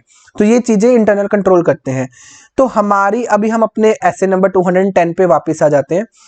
तो एसे नंबर 210 जो बोलते हैं, वो ये बोलता है, सबसे पहले तो इन्होंने बोला कि आप मैनेजमेंट की रिस्पॉन्सिबिलिटी है, इस बात की एक्नॉलेजमेंट ले लो, और दूसरी किस बात की एक्नॉलेजमेंट ले लो, कि जो इंटरनल कंट्रोल्स है ना, वो भी लगाने की जिम्मेवारी किसकी है, मैनेजमेंट की। ऑब्वियसली सर, ये भी तो बट ऑब्वियस हो गया ना, मैनेजमेंट ही लगाएगी इंटरनल कंट्रोल, हम थोड़ी जाके लगा देंगे। चलो जी, तो ये चीज की भी जो हम एक्नॉलेजमेंट लेके चलेंगे कि हाँ, obtain the agreement of the management that it acknowledges and understands its responsibility for internal controls as management determine करती है। ये तो आपको पता है कि मैनेजमेंट डिटरमाइन करेगी कि कौन कौन से इंटरनल कंट्रोल्स आपने लगाने हैं। ठीक है जी, ओके। अच्छा, एक और चीज के ऊपर हम एक्नॉलेजमेंट लेंगे, वो क्या है, ये भी जो चीजें हैं ना, ये सारी कंपनीज एक्ट में लिखी गई हैं। ये हमारा स्टैंडर्ड नहीं बोलता कि मैनेजमेंट के ऊपर ये रिस्पॉन्सिबिलिटी, ये कंपनीज एक्ट में लिखा गया है। अच्छा, ये हम सिर्फ एक्नॉलेजमेंट ले लें कि हाँ भी मैनेजमेंट को पता हो कि भाई ये आपकी रिस्पॉन्सिबिलिटी है। क्या कि आप मैनेजमेंट, आप हमें हर एक इंफॉर्मेशन प्रोवाइड करोगे, जो जो इंफॉर्मेशन आपके पास है, जो भी डॉक्यूमेंट्स आपके पास है, सारी इंफॉर्मेशन के ऊपर हमारा एक्सेस होगा। ये आप हमें लिखित में दे दो कि आप इस रिस्पॉन्सिबिलिटी को मानते हो। अच्छा, ये रिस्पॉन्सिबिलिटी क्या स्टैंडर्ड डाल रहा है मैनेजमेंट के ऊपर? नहीं, ये रिस्पॉन्सिबिलिटी कंपनीज एक्ट ने ऑलरेडी डाली हुई है मैनेजमेंट के ऊपर, तो हम तो सिर्फ एक्नॉलेज करवा रहे हैं। ठीक है, तो ऑडिटर क्या करेगा कि मैनेजमेंट की रिस्पॉन्सिबिलिटी किस चीज को एक्नॉलेजमेंट हमें चाहिए, कि मैनेजमेंट आपकी ये रिस्पॉन्सिबिलिटी है कि आप ऑडिटर को एक्सेस दोगे हर एक इंफॉर्मेशन का, ऑल इंफॉर्मेशन, जो कि आपको जो इंफॉर्मेशन के लिए आप अवेयर हो, जो हम आपसे मांगते जाएंगे, जो रिकॉर्ड्स, जो डॉक्यूमेंट्स हम आपसे मांगते जाएंगे, वो आपको देना पड़ेगा। ये आपकी रिस्पॉन्सिबिलिटी ऑलरेडी कंपनीज एक्ट ने डिफाइन करी हुई है, हम सिर्फ एक्नॉलेजमेंट ले रहे हैं। कोई एडिशनल इंफॉर्मेशन, कोई अगर हम मान लो आपसे कोई भी अदर मतलब एडिशनल इंफॉर्मेशन का क्या मतलब हो गया, कि जो आपके बेसिकली डॉक्यूमेंट्स जो हम बोलते हैं सेल परचेज, इनसे अलावा कोई जो जनरल इंफॉर्मेशन है, उसके अलावा अगर हम कोई एडिशनल इंफॉर्मेशन भी मांगते हैं ना आपसे, तो भी आपको वो हमें देनी पड़ेगी। इस चीज के लिए आप हमें एक्नॉलेजमेंट दे दो, और आप हमें अपने एंटिटी के किसी भी पर्सन से बात करने का अधिकार दो, मतलब अनरिस्ट्रिक्टेड एक्सेस। अनरिस्ट्रिक्टेड मतलब आप कोई रोक टोक नहीं हमें चाहिए, कि अगर सपोजिंगली हम आपके किसी पीएन को या किसी इंप्लॉई को, कोई भी पर्सन को अगर हम बुलाते हैं, उससे कुछ इंफॉर्मेशन जानने की कोशिश करते हैं, आप हमें रोकेंगे नहीं। ये चीजें ऑलरेडी कंपनीज एक्ट ने बोल रखी हैं कि मैनेजमेंट आपकी ये रिस्पॉन्सिबिलिटी है। हम क्या कर रहे हैं, इन चीजों को एक्नॉलेज करते हैं। चलो जी, ओके। अभी हमने दो चीजें सीख ली हैं। अच्छा, अभी अगर किसी स्टूडेंट को इंटरनल कंट्रोल का मीनिंग समझ में नहीं आया या फिर उनको लग रहा है कि इंटरनल कंट्रोल्स की एग्जांपल्स कुछ और दे दो, तो वो प्लीज इंटरनल कंट्रोल के मीनिंग से बाहर आ जाए। अभी हम इंटरनल कंट्रोल के ऊपर फोकस नहीं कर रहे हैं, अभी हमारा focus is on essay number 210। Internal control के ऊपर पूरी महाभारत रची हुई है, एसे नंबर 315 पे जाएंगे तो उसके ऊपर डिटेल से हम उसके ऊपर डिस्कशन कर लेंगे। अभी तो मैं आपको सिर्फ और सिर्फ इसका ऑब्जेक्टिव अभी समझा रहा हूँ, देख लो। अब मुझे ये बताओ, आई थिंक 1.25 घंटा तो हो ही गया ना हमें, कि सिर्फ और सिर्फ इसके ऑब्जेक्टिव और एक दो रिक्वायरमेंट के ऊपर लगे हुए हैं हम। मुझे तो ये समझ में नहीं आती कैसे कैसे कोई टीचर इसको बड़ी हम बोलते हैं ना कि चार्ट्स वगैरह से या सिंपल समरीज वगैरह से पढ़ा देते हैं। मैं नहीं समझ सकता कि ये हो सकता है ऐसे। चलो स्टार्ट करते हैं। मुझे ये बताओ हमारा ऑब्जेक्टिव क्या था, हमारा ऑब्जेक्टिव क्या था। अब इसको दोबारा से पढ़ने की स्टार्ट करते हैं, एक बार मेरे साथ पढ़ोगे फिर हम इसको नोट्स में बनाते हैं। दोबारा से पढ़ेंगे। हमारा ऑब्जेक्टिव था, अभी सिर्फ ए पॉइंट पे हैं हम, अभी बी पॉइंट पे नहीं गए, अभी ए पॉइंट पे हैं। तो एक ऑब्जेक्टिव हमारा क्या है वो स्टार्टिंग पढ़ो। The objective of the auditor is to accept और कंटिन्यू ओनली व्हेन। चलिए जी, हमारा ऑब्जेक्टिव क्या है, ये अभी फर्स्ट ऑब्जेक्टिव है, अभी हम सेकंड ऑब्जेक्टिव पे नहीं पहुंचे हैं। तो फर्स्ट ऑब्जेक्टिव हमारा क्या है देखेंगे। हमारा ऑब्जेक्टिव है कि ऑडिटर आप जब भी ऑडिट एंगेजमेंट को एक्सेप्ट करोगे या फिर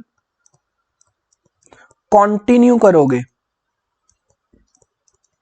इसका मतलब जो अभी हम अभी आपको 2-3 रिक्वायरमेंट्स बोल रहे थे कि एफआरएफ को देखना है कि क्या ये एफआरएफ एक्सेप्टेबल है, और दूसरी एक एक्नॉलेजमेंट लेनी है 3-4 चीजों की मैनेजमेंट से, कि मैनेजमेंट आप हमें एक्नॉलेजमेंट दो कि आपकी रिस्पॉन्सिबिलिटी है जो फाइनेंशियल स्टेटमेंट्स को प्रिपेयर करने की, आप हमें कोई भी इंफॉर्मेशन जो हम आपसे मांगेंगे वो आप हमें दोगे, ये लिखित में दो। तो ये सारी चीजें क्या हम कंटिन्यू हर साल करेंगे? Answer is yes.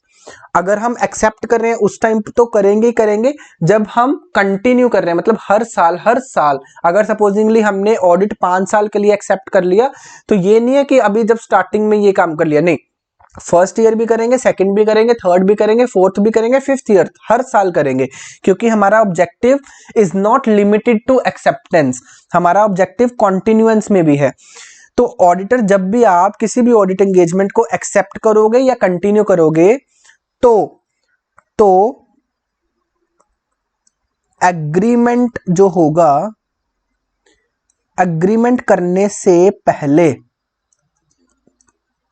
हमारी कुछ रिक्वायरमेंट है। वो क्या है? ये हमारा फर्स्ट ऑब्जेक्टिव अभी मैं बता रहा हूं।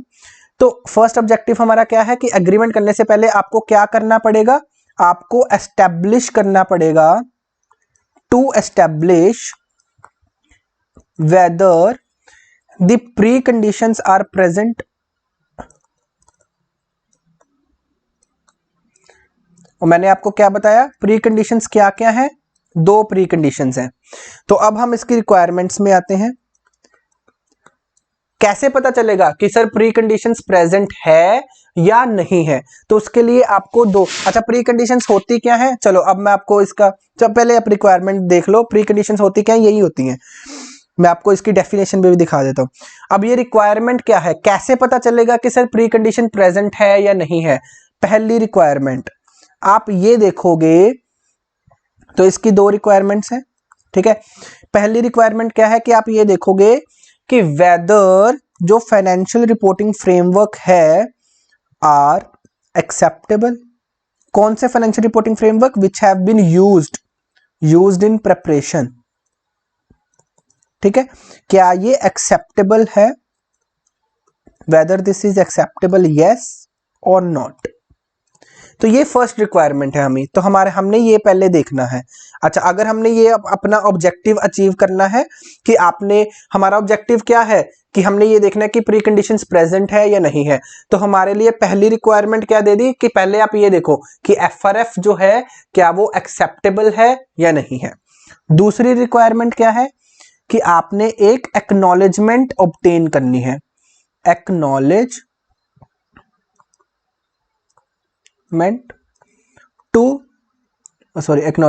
ऑब्टेन करनी है रिगार्डिंग, किस रिगार्डिंग, कि मैनेजमेंट की रिस्पॉन्सिबिलिटी है, रिस्पॉन्सिबिलिटी ऑफ मैनेजमेंट, किस चीज की रिस्पॉन्सिबिलिटी है, कि मैनेजमेंट आप अपनी जो फाइनेंशियल स्टेटमेंट्स है आप खुद प्रिपेयर करोगे, ये आपकी रिस्पॉन्सिबिलिटी है, आप इस बात को हमें लिख के दे दीजिए, क्योंकि ये रिस्पॉन्सिबिलिटी ऐसे तो नहीं डाल सकते क्योंकि उनकी तो औकात नहीं है, ये कंपनीज एक्ट ने ऑलरेडी आपके ऊपर रिस्पॉन्सिबिलिटी लगा रखी है। दूसरी चीज रिस्पॉन्सिबिलिटी ऑफ मैनेजमेंट, कि आप इंटरनल कंट्रोल, जो इंटरनल कंट्रोल्स हैं वो आप ही लगाओगे। अच्छा, रिस्पॉन्सिबिलिटी है आपकी कि आप हमें जो कोई भी इंफॉर्मेशन है वो प्रोवाइड करोगे, जो हम आपसे मांगेंगे, कोई भी एडिशनल इंफॉर्मेशन है वो भी आप प्रोवाइड करोगे। आप हमें अनरेस्ट्रिक्टेड का क्या मतलब हो गया, अनरिस्ट्रिक्टेड का मतलब हो गया कि आप हमें ऐसा एक्सेस प्रोवाइड करोगे कि वो कोई रोक टोक वाला ना हो, कि हम आपके किसी भी एम्प्लॉय के, unrestricted access to any employee, कि हम आपके किसी भी एम्प्लॉय से जब भी कभी हमसे कुछ भी पूछना चाहें आप उसमें रोक टोक नहीं करोगे। तो ये दो चीजें हमारी क्या है, ये दो चीजें हमारी रिक्वायरमेंट्स हैं, ये दो रिक्वायरमेंट्स को जब हम पूरा कर देंगे तो हम डिसाइड कर पाएंगे कि क्या प्री कंडीशन प्रेजेंट है या नहीं है। अच्छा, सपोजिंगली यहां पे हमने अपना आंसर दिया कि हाँ जी भाई फाइनेंशियल रिपोर्टिंग फ्रेमवर्क यस, ये हमने देख लिया कि हाँ जी भाई ये एक्सेप्टेबल है, और फिर हमने ये एक्नॉलेजमेंट भी ले ली, यस हमने रिसीव कर ली। तो अब हम बोल सकते हैं अगर ये दोनों चीजें यस हैं, इफ ये दोनों चीजें यस हैं तो हम बोल सकते हैं कि प्री कंडीशन प्रेजेंट है, यस और नो। देखो बेटा कुछ भी नहीं है स्टूडेंट्स, प्री कंडीशंस क्या है, दो प्री कंडीशंस है। प्री कंडीशंस का चलो मैं मीनिंग दिखा देता हूं, यही प्री कंडीशंस है, मीनिंग यही हो गया।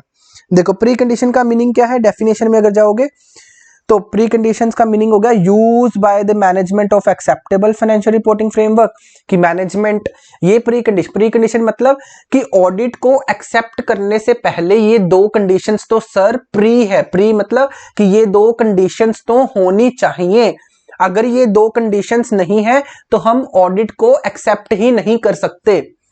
ठीक है, तो ये प्री कंडीशंस है कि हम ऑडिट को एक्सेप्ट तभी करेंगे ये दो कंडीशंस प्रेजेंट होंगी अगर तो कौन सी कंडीशन है, पहली कि जो मैनेजमेंट है वो एक्सेप्टेबल फाइनेंशियल रिपोर्टिंग फ्रेमवर्क को फॉलो कर रहा है, ये पहली प्री कंडीशन है। और दूसरी क्या है कि आपने हमें ये देखो क्या है,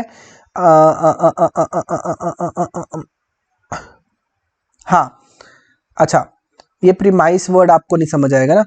अच्छा ये जो मैं आपको बता रहा था ना, ये दूसरी जो रिक्वायरमेंट कि एक्नॉलेजमेंट दोगे, तो ये जो एक्नॉलेजमेंट होती है ना इसको प्रीमाइस भी बोला जाता है।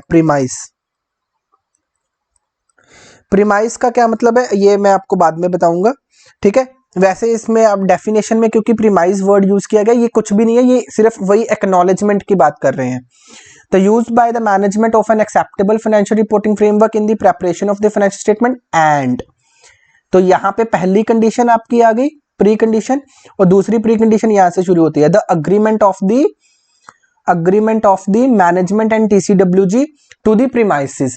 प्रीमाइसिस मतलब ये सारी चीजें प्रीमाइसिस है, premises on which the audit is conducted. ये मीनिंग क्या होता है प्रीमाइसिस का, कुछ नहीं होता, सिंपल यही होता है जो मैं आपको वैसे थोड़ा सा बाद में बता देता हूँ। चलो जी, तो बेसिकली देखो अब आप मेरी बातें ध्यान से सुनो, कुछ भी नहीं है इसमें। ये हमें जो हमारा फर्स्ट ऑब्जेक्टिव है ये बोलता है कि आप ऑडिटर कोई भी ऑडिट एक्सेप्ट करोगे अगर, तो उस ऑडिट को एक्सेप्ट करने से पहले दो कंडीशंस पूरी होनी चाहिए। वो क्या है, तो उसको हमने लिख दिया कि प्री कंडीशंस है ये। तो इसका मतलब हमारा ऑब्जेक्टिव है कि हमने कुछ प्री कंडीशंस को चेक करना है कि ये प्रेजेंट है या नहीं है, क्योंकि अगर ये प्री कंडीशंस प्रेजेंट नहीं है तो हम ऑडिट को एक्सेप्ट ही नहीं कर सकते, ये हमारा एसए नंबर 210 बोलता है। ठीक है, चलो जी, तो ये अगर प्री कंडीशंस है क्या, वो हमें पता चल गया। पहली प्री कंडीशन क्या है कि मैनेजमेंट, हमें पता लगाना है कि क्या management financial reporting acceptable financial reporting framework को फॉलो कर रहा है या अनएक्सेप्टेबल। तो ये, तो अगर मतलब मुझे ये बताओ ना, आप ऐसी एंटिटी का ऑडिट कैसे कर पाओगे? तो उसकी ऑडिट जो ऑफर है उसकी एक्सेप्ट करने का बेनिफिट ही क्या है, जब आपको पता है कि सर आप ऑडिट कर ही नहीं पाओगे। अगर कोई एंटिटी ऐसे फाइनेंशियल रिपोर्टिंग फ्रेमवर्क यूज कर रही है जो कि एक्सेप्टेबल ही नहीं है, अगर आप ऐसे फाइनेंशियल रिपोर्टिंग फ्रेमवर्क यूज कर रहे हो तो हम ऑडिट एक्सेप्ट कर भी लें तो भी हम ऑडिट कर नहीं पाएंगे ना। तो हमारा स्टैंडर्ड क्या बोलता है कि फिर इससे अच्छा है कि आप एक्सेप्ट ही ना करो ना उसको ऑडिट। तो इसलिए उन्होंने इसको प्री कंडीशन में डाल दिया कि इसको हम प्री कंडीशन बना देते हैं कि सर आपको ये दो कंडीशंस का, तो आपको ऑडिट एक्सेप्ट करने से पहले दो कंडीशंस को तो आपको जरूर अच्छे से देखना पड़ेगा। वो क्या है कि आप सबसे पहले मैनेजमेंट डिटरमिन करो कि क्या मैनेजमेंट फाइनेंशियल रिपोर्टिंग फ्रेमवर्क जो एक्सेप्टेबल है उसी को यूज कर रहा है ना। और दूसरी कंडीशन कि क्योंकि रिस्पॉन्सिबिलिटी ऑलरेडी डाल दी गई है मैनेजमेंट के ऊपर, बट क्या मैनेजमेंट उसको एक्नॉलेज कर रहा है? ऐसा ना हो कि कल को मैनेजमेंट बोले कि सर हमें तो पता ही नहीं कि ये हमारी रिस्पॉन्सिबिलिटी है, आप क्या करो खुद ही फाइनेंशियल स्टेटमेंट्स बना दो। या फिर मैनेजमेंट बोलेगा कि नहीं नहीं नहीं नहीं, हम आपको ये इंफॉर्मेशन नहीं देंगे, ये तो कॉन्फिडेंशियल इंफॉर्मेशन है। नहीं नहीं नहीं नहीं नहीं, आप हमारे राम एम्प्लॉय से बात नहीं कर सकते क्योंकि राम एम्प्लॉय जो है ये हमारा बहुत ही ज्यादा कॉन्फिडेंशियल पर्सन है, हम आपको एक्सेस नहीं देते कि आप इससे इंक्वायरी कर लो कोई। बताओ, ये चीजें जबकि ऑलरेडी कंपनीज एक्ट बोलता है कि आपको ये चीजें मैनेजमेंट, आपको ऑडिटर अगर ये चीजें पूछे तो आपको आंसर देना पड़ेगा। ये एज इट इज, जब आप कंपनीज एक्ट पढ़ोगे ना तो एज इट इज आपको किसी सेक्शन में दिखा मिल जाएगा कि ये हमारे पास राइट ऑलरेडी दे रखा है कंपनीज एक्ट ने। बट हमें एक्नॉलेजमेंट रिसीव, हमारा स्टैंडर्ड सिर्फ इतनी बात करता है कि आप ऑडिट एंगेजमेंट को एक्सेप्ट करने से पहले एक एक्नॉलेजमेंट लेके रख लो कि ये चीजें मैनेजमेंट के ध्यान में आ जाए, ताकि उनको पता चल जाए कि भाई ये हमारी रिस्पॉन्सिबिलिटी कंपनीज एक्ट के अकॉर्डिंगली है, उनको रिमाइंड हो जाए बस। तो बेसिकली अभी तक हमने क्या पढ़ा? अभी तक हमने दो प्री कंडीशंस पढ़ी हैं कि सर जब भी कोई ऑडिट को एक्सेप्ट करना है या कंटिन्यू करना है, वो करने से पहले दो प्री कंडीशंस हैं जो कि हमें सेटिस्फाई करनी होगी। अगर वो दो प्री कंडीशन सेटिस्फाई नहीं हो रही हैं तो हम जो ऑडिटर है वो अपनी जो एंगेजमेंट है उसको कंटिन्यू या उसको एक्सेप्ट नहीं कर सकता। तो बेसिकली हमारा फर्स्ट ऑब्जेक्टिव है। दूसरा ऑब्जेक्टिव तो टॉकिंग अबाउट टर्म्स, कि टर्म्स में अंडरस्टैंडिंग है या नहीं, वो अभी हम बाद में करेंगे, ठीक है, ये वो इसके आगे आएगा। तो अभी तक आपके लिए ये बात को समझना बहुत इंपॉर्टेंट है कि सर प्री कंडीशंस क्या होती हैं, what are the pre conditions. तो दो प्री कंडीशन है, मैं बार बार बोल रहा हूं सर दो प्री कंडीशंस है। वो प्री कंडीशंस हमने समझ ली। पहली है ये देखना कि सर फाइनेंशियल रिपोर्टिंग फ्रेमवर्क क्या एक्सेप्टेबल है या नहीं है। दूसरी एक्नॉलेजमेंट लेनी है। अगर मैनेजमेंट हमें एक्नॉलेजमेंट नहीं दे रही या फिर फाइनेंशियल रिपोर्टिंग फ्रेमवर्क एक्सेप्टेबल नहीं है तो बात खत्म, प्री कंडीशन नहीं प्रेजेंट है तो आप ऑडिट को एक्सेप्ट करोगे? नो। तो यही चीज आपको यहां पे लिख दी गई है। 8th नंबर पॉइंट अगर आप रीड करोगे तो वहां पे लिखा गया है इफ दी प्री कंडीशंस। अब आपको समझ में आ गया ना कि सर प्री कंडीशंस क्या होती हैं? यस, दो प्री कंडीशंस हैं, ठीक है जी। अब आप मुझे बताओ, अब आपको थोड़ा थोड़ा समझ में आने लग गया ना स्टैंडर्ड कि क्या है ये स्टैंडर्ड। चलो जी, अच्छा मैं अगर आपको सीधा स्टार्टिंग में सस्पेंस तोड़ देता, सीधा बता देता कि सर ऑडिटर को ऑडिट एक्सेप्ट करने से पहले दो कंडीशंस को ध्यान में रखना पड़ता है, तो अब आप मुझे ये बताओ, आपके अंदर ये एबिलिटी अराइज नहीं होती कि कल को आपने खुद से स्टैंडर्ड पढ़ना है। मैंने आपको उसी तरीके से पढ़ाया कि सबसे पहले ऑब्जेक्टिव पढ़ो, फिर आप रिक्वायरमेंट पढ़ो, खुद से पढ़ो, मैं पढ़ा रहा हूं आपको उसके साथ, तब आपके अंदर ये एबिलिटी अराइज करवा रहा हूं मैं। देखो ये जो चीज के ऊपर मैंने 1.5 घंटा लगा दिया ना, ये मैं आपको 10 मिनट में कंप्लीट करवा सकता था, सिर्फ ये बोल के कि भाई जो ऑडिटर है ना उसको जब भी कभी भी ऑडिट एक्सेप्ट करना होता है ना तो उसको दो रिक्वायरमेंट, दो कंडीशंस को ध्यान में रखना पड़ता है। ये दो कंडीशंस हैं, बात खत्म। बट मैंने आपको थोड़ा लंबा इसीलिए करवाया कि मैं आपको बताऊं कि सबसे पहले हम ऐसे पढ़ते हैं ऑब्जेक्टिव, क्योंकि कल को नया स्टैंडर्ड आएगा कोई तो थोड़ी कोई आपको बताएगा कि आप सीधा सीधा ये पढ़ लो। तो तब तो आप ये चीजें पढ़ोगे ना, पहले ऑब्जेक्टिव पढ़ोगे, अब आपको ये चीजें पता चल रही है कि हमारी एबिलिटी बढ़नी चाहिए। ठीक है, चलो जो अभी मैंने आपको चीज बोली वो यहाँ पे लिखी गई है 8 नंबर पॉइंट पे। क्या? If the pre conditions for an audit are not present, अगर नहीं प्रेजेंट है, मतलब दो कंडीशंस हमने बताई है ना, एफआरएफ वाली या एक्नॉलेजमेंट वाली, उन दोनों में से अगर कुछ भी मैनेजमेंट करने से मना कर रहा है, अगर या फिर मैनेजमेंट एक्नॉलेजमेंट देने से मना कर रहा है, या फिर मैनेजमेंट एक्सेप्टेबल एफआरएफ यूज नहीं कर रहा, तो auditor shall discuss the matter with the management. पहले तो आप डिस्कस करोगे भाई, आप एक तरफ हमें बोल रहे हो कि आप हमारी कंपनी का ऑडिट कर दो, आप एक तरफ हमें ऑफर दे रहे हो, हम एक्सेप्ट कैसे करें? आपकी तो सर प्री कंडीशन ही प्रेजेंट नहीं है। मतलब हम मैनेजमेंट को बोलेंगे ना, डिस्कस करेंगे मैनेजमेंट के साथ कि भाई हम ऑडिट एक्सेप्ट नहीं कर सकते जब तक ये दो चीजें आप कंप्लाई नहीं करते। मतलब अगर आपने अपनी फाइनेंशियल स्टेटमेंट्स अकाउंटिंग स्टैंडर्ड के तरीके से बना दी, चलो कोई बात नहीं, अब आप क्या करो, इसको मॉडिफाई करके इंड एएस के अकॉर्डिंगली बना के ले आओ, फिर हम ऑडिट कर देंगे। तो मतलब पहले हम मैटर को डिस्कस कर लेंगे मैनेजमेंट के साथ, ठीक है। अच्छा, ये लाइन अभी नहीं पढ़ेंगे, अनलेस रिक्वायर वाली, ये वाली। अच्छा ठीक है, ये लाइन अभी नहीं, हमें समझ नहीं आएगी। फिर हम क्या करेंगे, the auditor shall not accept. अगर फिर भी मैनेजमेंट नहीं मानता है तो हम क्या करेंगे, एक्सेप्ट नहीं करेंगे। If the auditor has determined that the FRF is unacceptable, या फिर जो 6B में लिखा है वो हमें एक्नॉलेजमेंट ऑब्टेन नहीं हुआ, 6B यही है, देखो। ठीक है, तो बेसिकली ये क्या कहना चाहते हैं कि अगर दोनों में से कोई भी चीज डिस्कशन के बाद भी मैनेजमेंट नहीं मान रहा, तो आप क्या करोगे, उस एंगेजमेंट को आप एक्सेप्ट नहीं करोगे। आई थिंक ये बात अभी आपको समझ में आ गई होगी। ठीक है जी, चलो।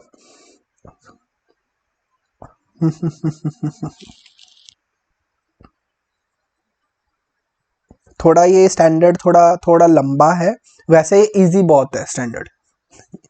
सर 1.5 घंटे से आपने सिर्फ ऑब्जेक्टिव का फर्स्ट पार्ट समझाया है, जिसमें सिर्फ 2 रिक्वायरमेंट बताई हैं, उसको आपको 1.5 घंटे से ज्यादा लग गया। आप बोल रहे हो कि सर ये स्टैंडर्ड इजी बहुत है।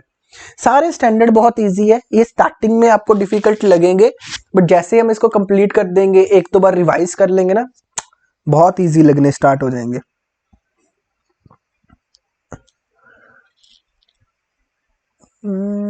अभी मैं देख रहा हूँ कि टाइम हमारे लिए रह चुका है थोड़ा ही, तो कोई ऐसा कॉन्सेप्ट देखते हैं जो कि जल्दी निपट जाए।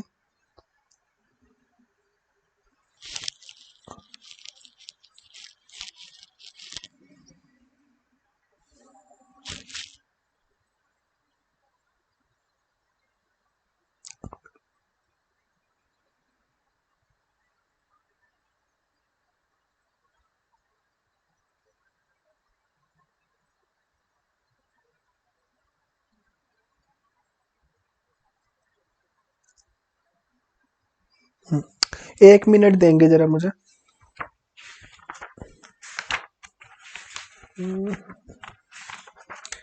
अच्छा, आप लोग देख रहे होंगे कि अब मैं लेफ्ट में क्या देख रहा हूँ, देखो कुछ नहीं है, ये आपकी ऑडिट प्रोनाउंसमेंट की बुक है और कुछ नहीं है, देख लीजिए। तो ये एक्चुअली क्या है ना कि इसमें से रीड करना कई बार मुश्किल लगता है मुझे टैब अपने लैपटॉप में से, तो मैंने ये हार्ड बुक भी अपने पास रखी हुई है आज।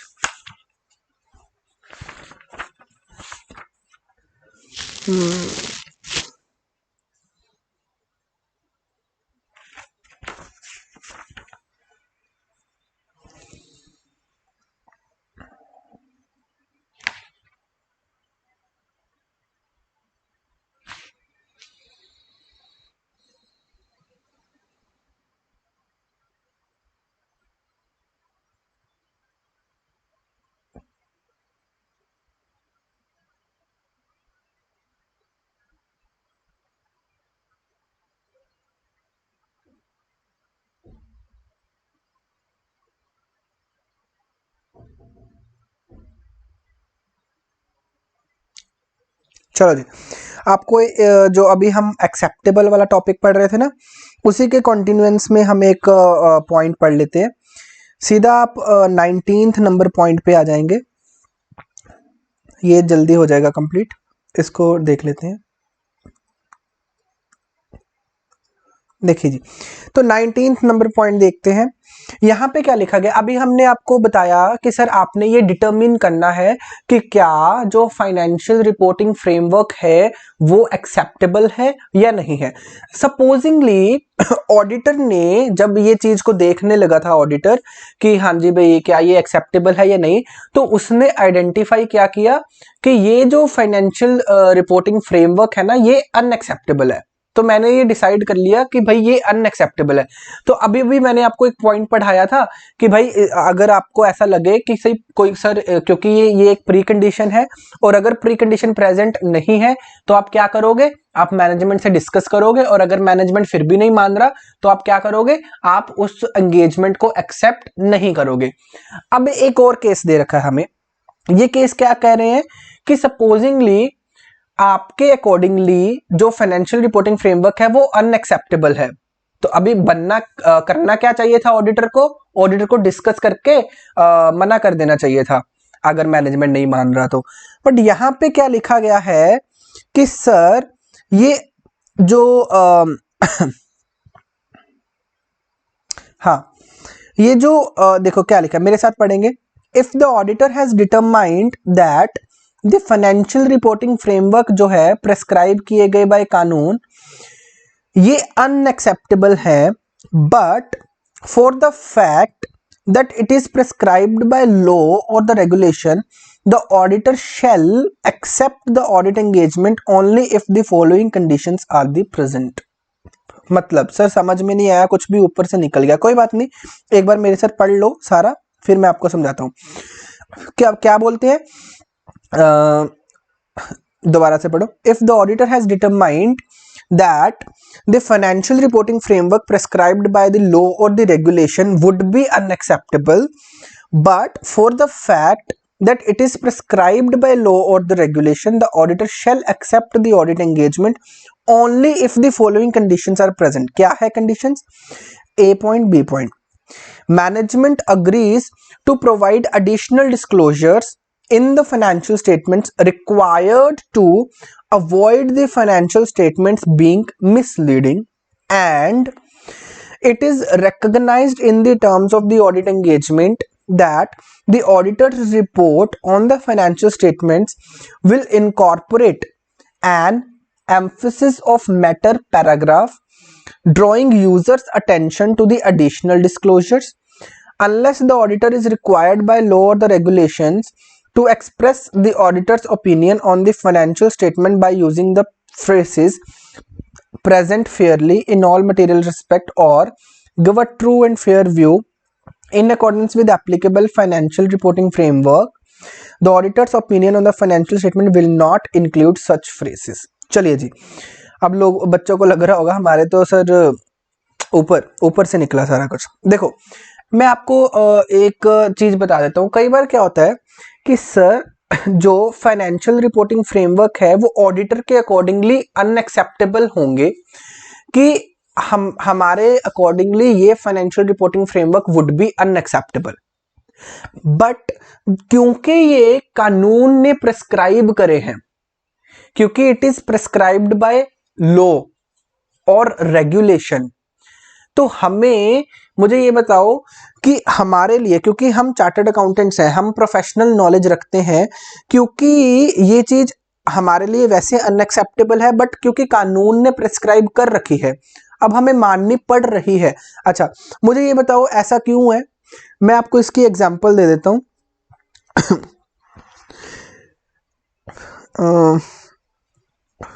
वैसे इतना टाइम नहीं रहा हमारे पास, इट्स बीन 10 मिनट रह चुके हैं सिर्फ हमारी क्लास खत्म होने के लिए। चलिए फिर एक काम करते हैं, इस कॉन्सेप्ट को नेक्स्ट क्लास में लेते हैं, ठीक है जी। मुझे वैसे मैं आज अब ये क्लास को एक्सटेंड कर भी नहीं सकता, I have some work to do, ठीक है जी। तो इसको हमें ऐसा करते हैं, नेक्स्ट क्लास में लेते हैं। अभी अगर इसको कॉन्सेप्ट को ले लिया ना तो खामखा हमारा 15-20 मिनट से ज़्यादा टाइम लग जाएगा। ठीक है, चलिए जी।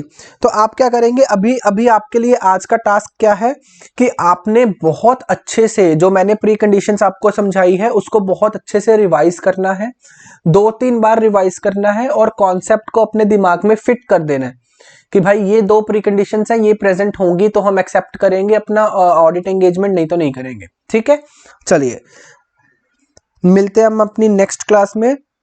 तब तक के लिए आप प्लीज रिवाइज करते रहिए। रिवाइज करने से कुछ कम नहीं होगा, मिलेगा ही हमें, कुछ ना कुछ गेन करेंगे, हम लूज नहीं करते। Keep revising.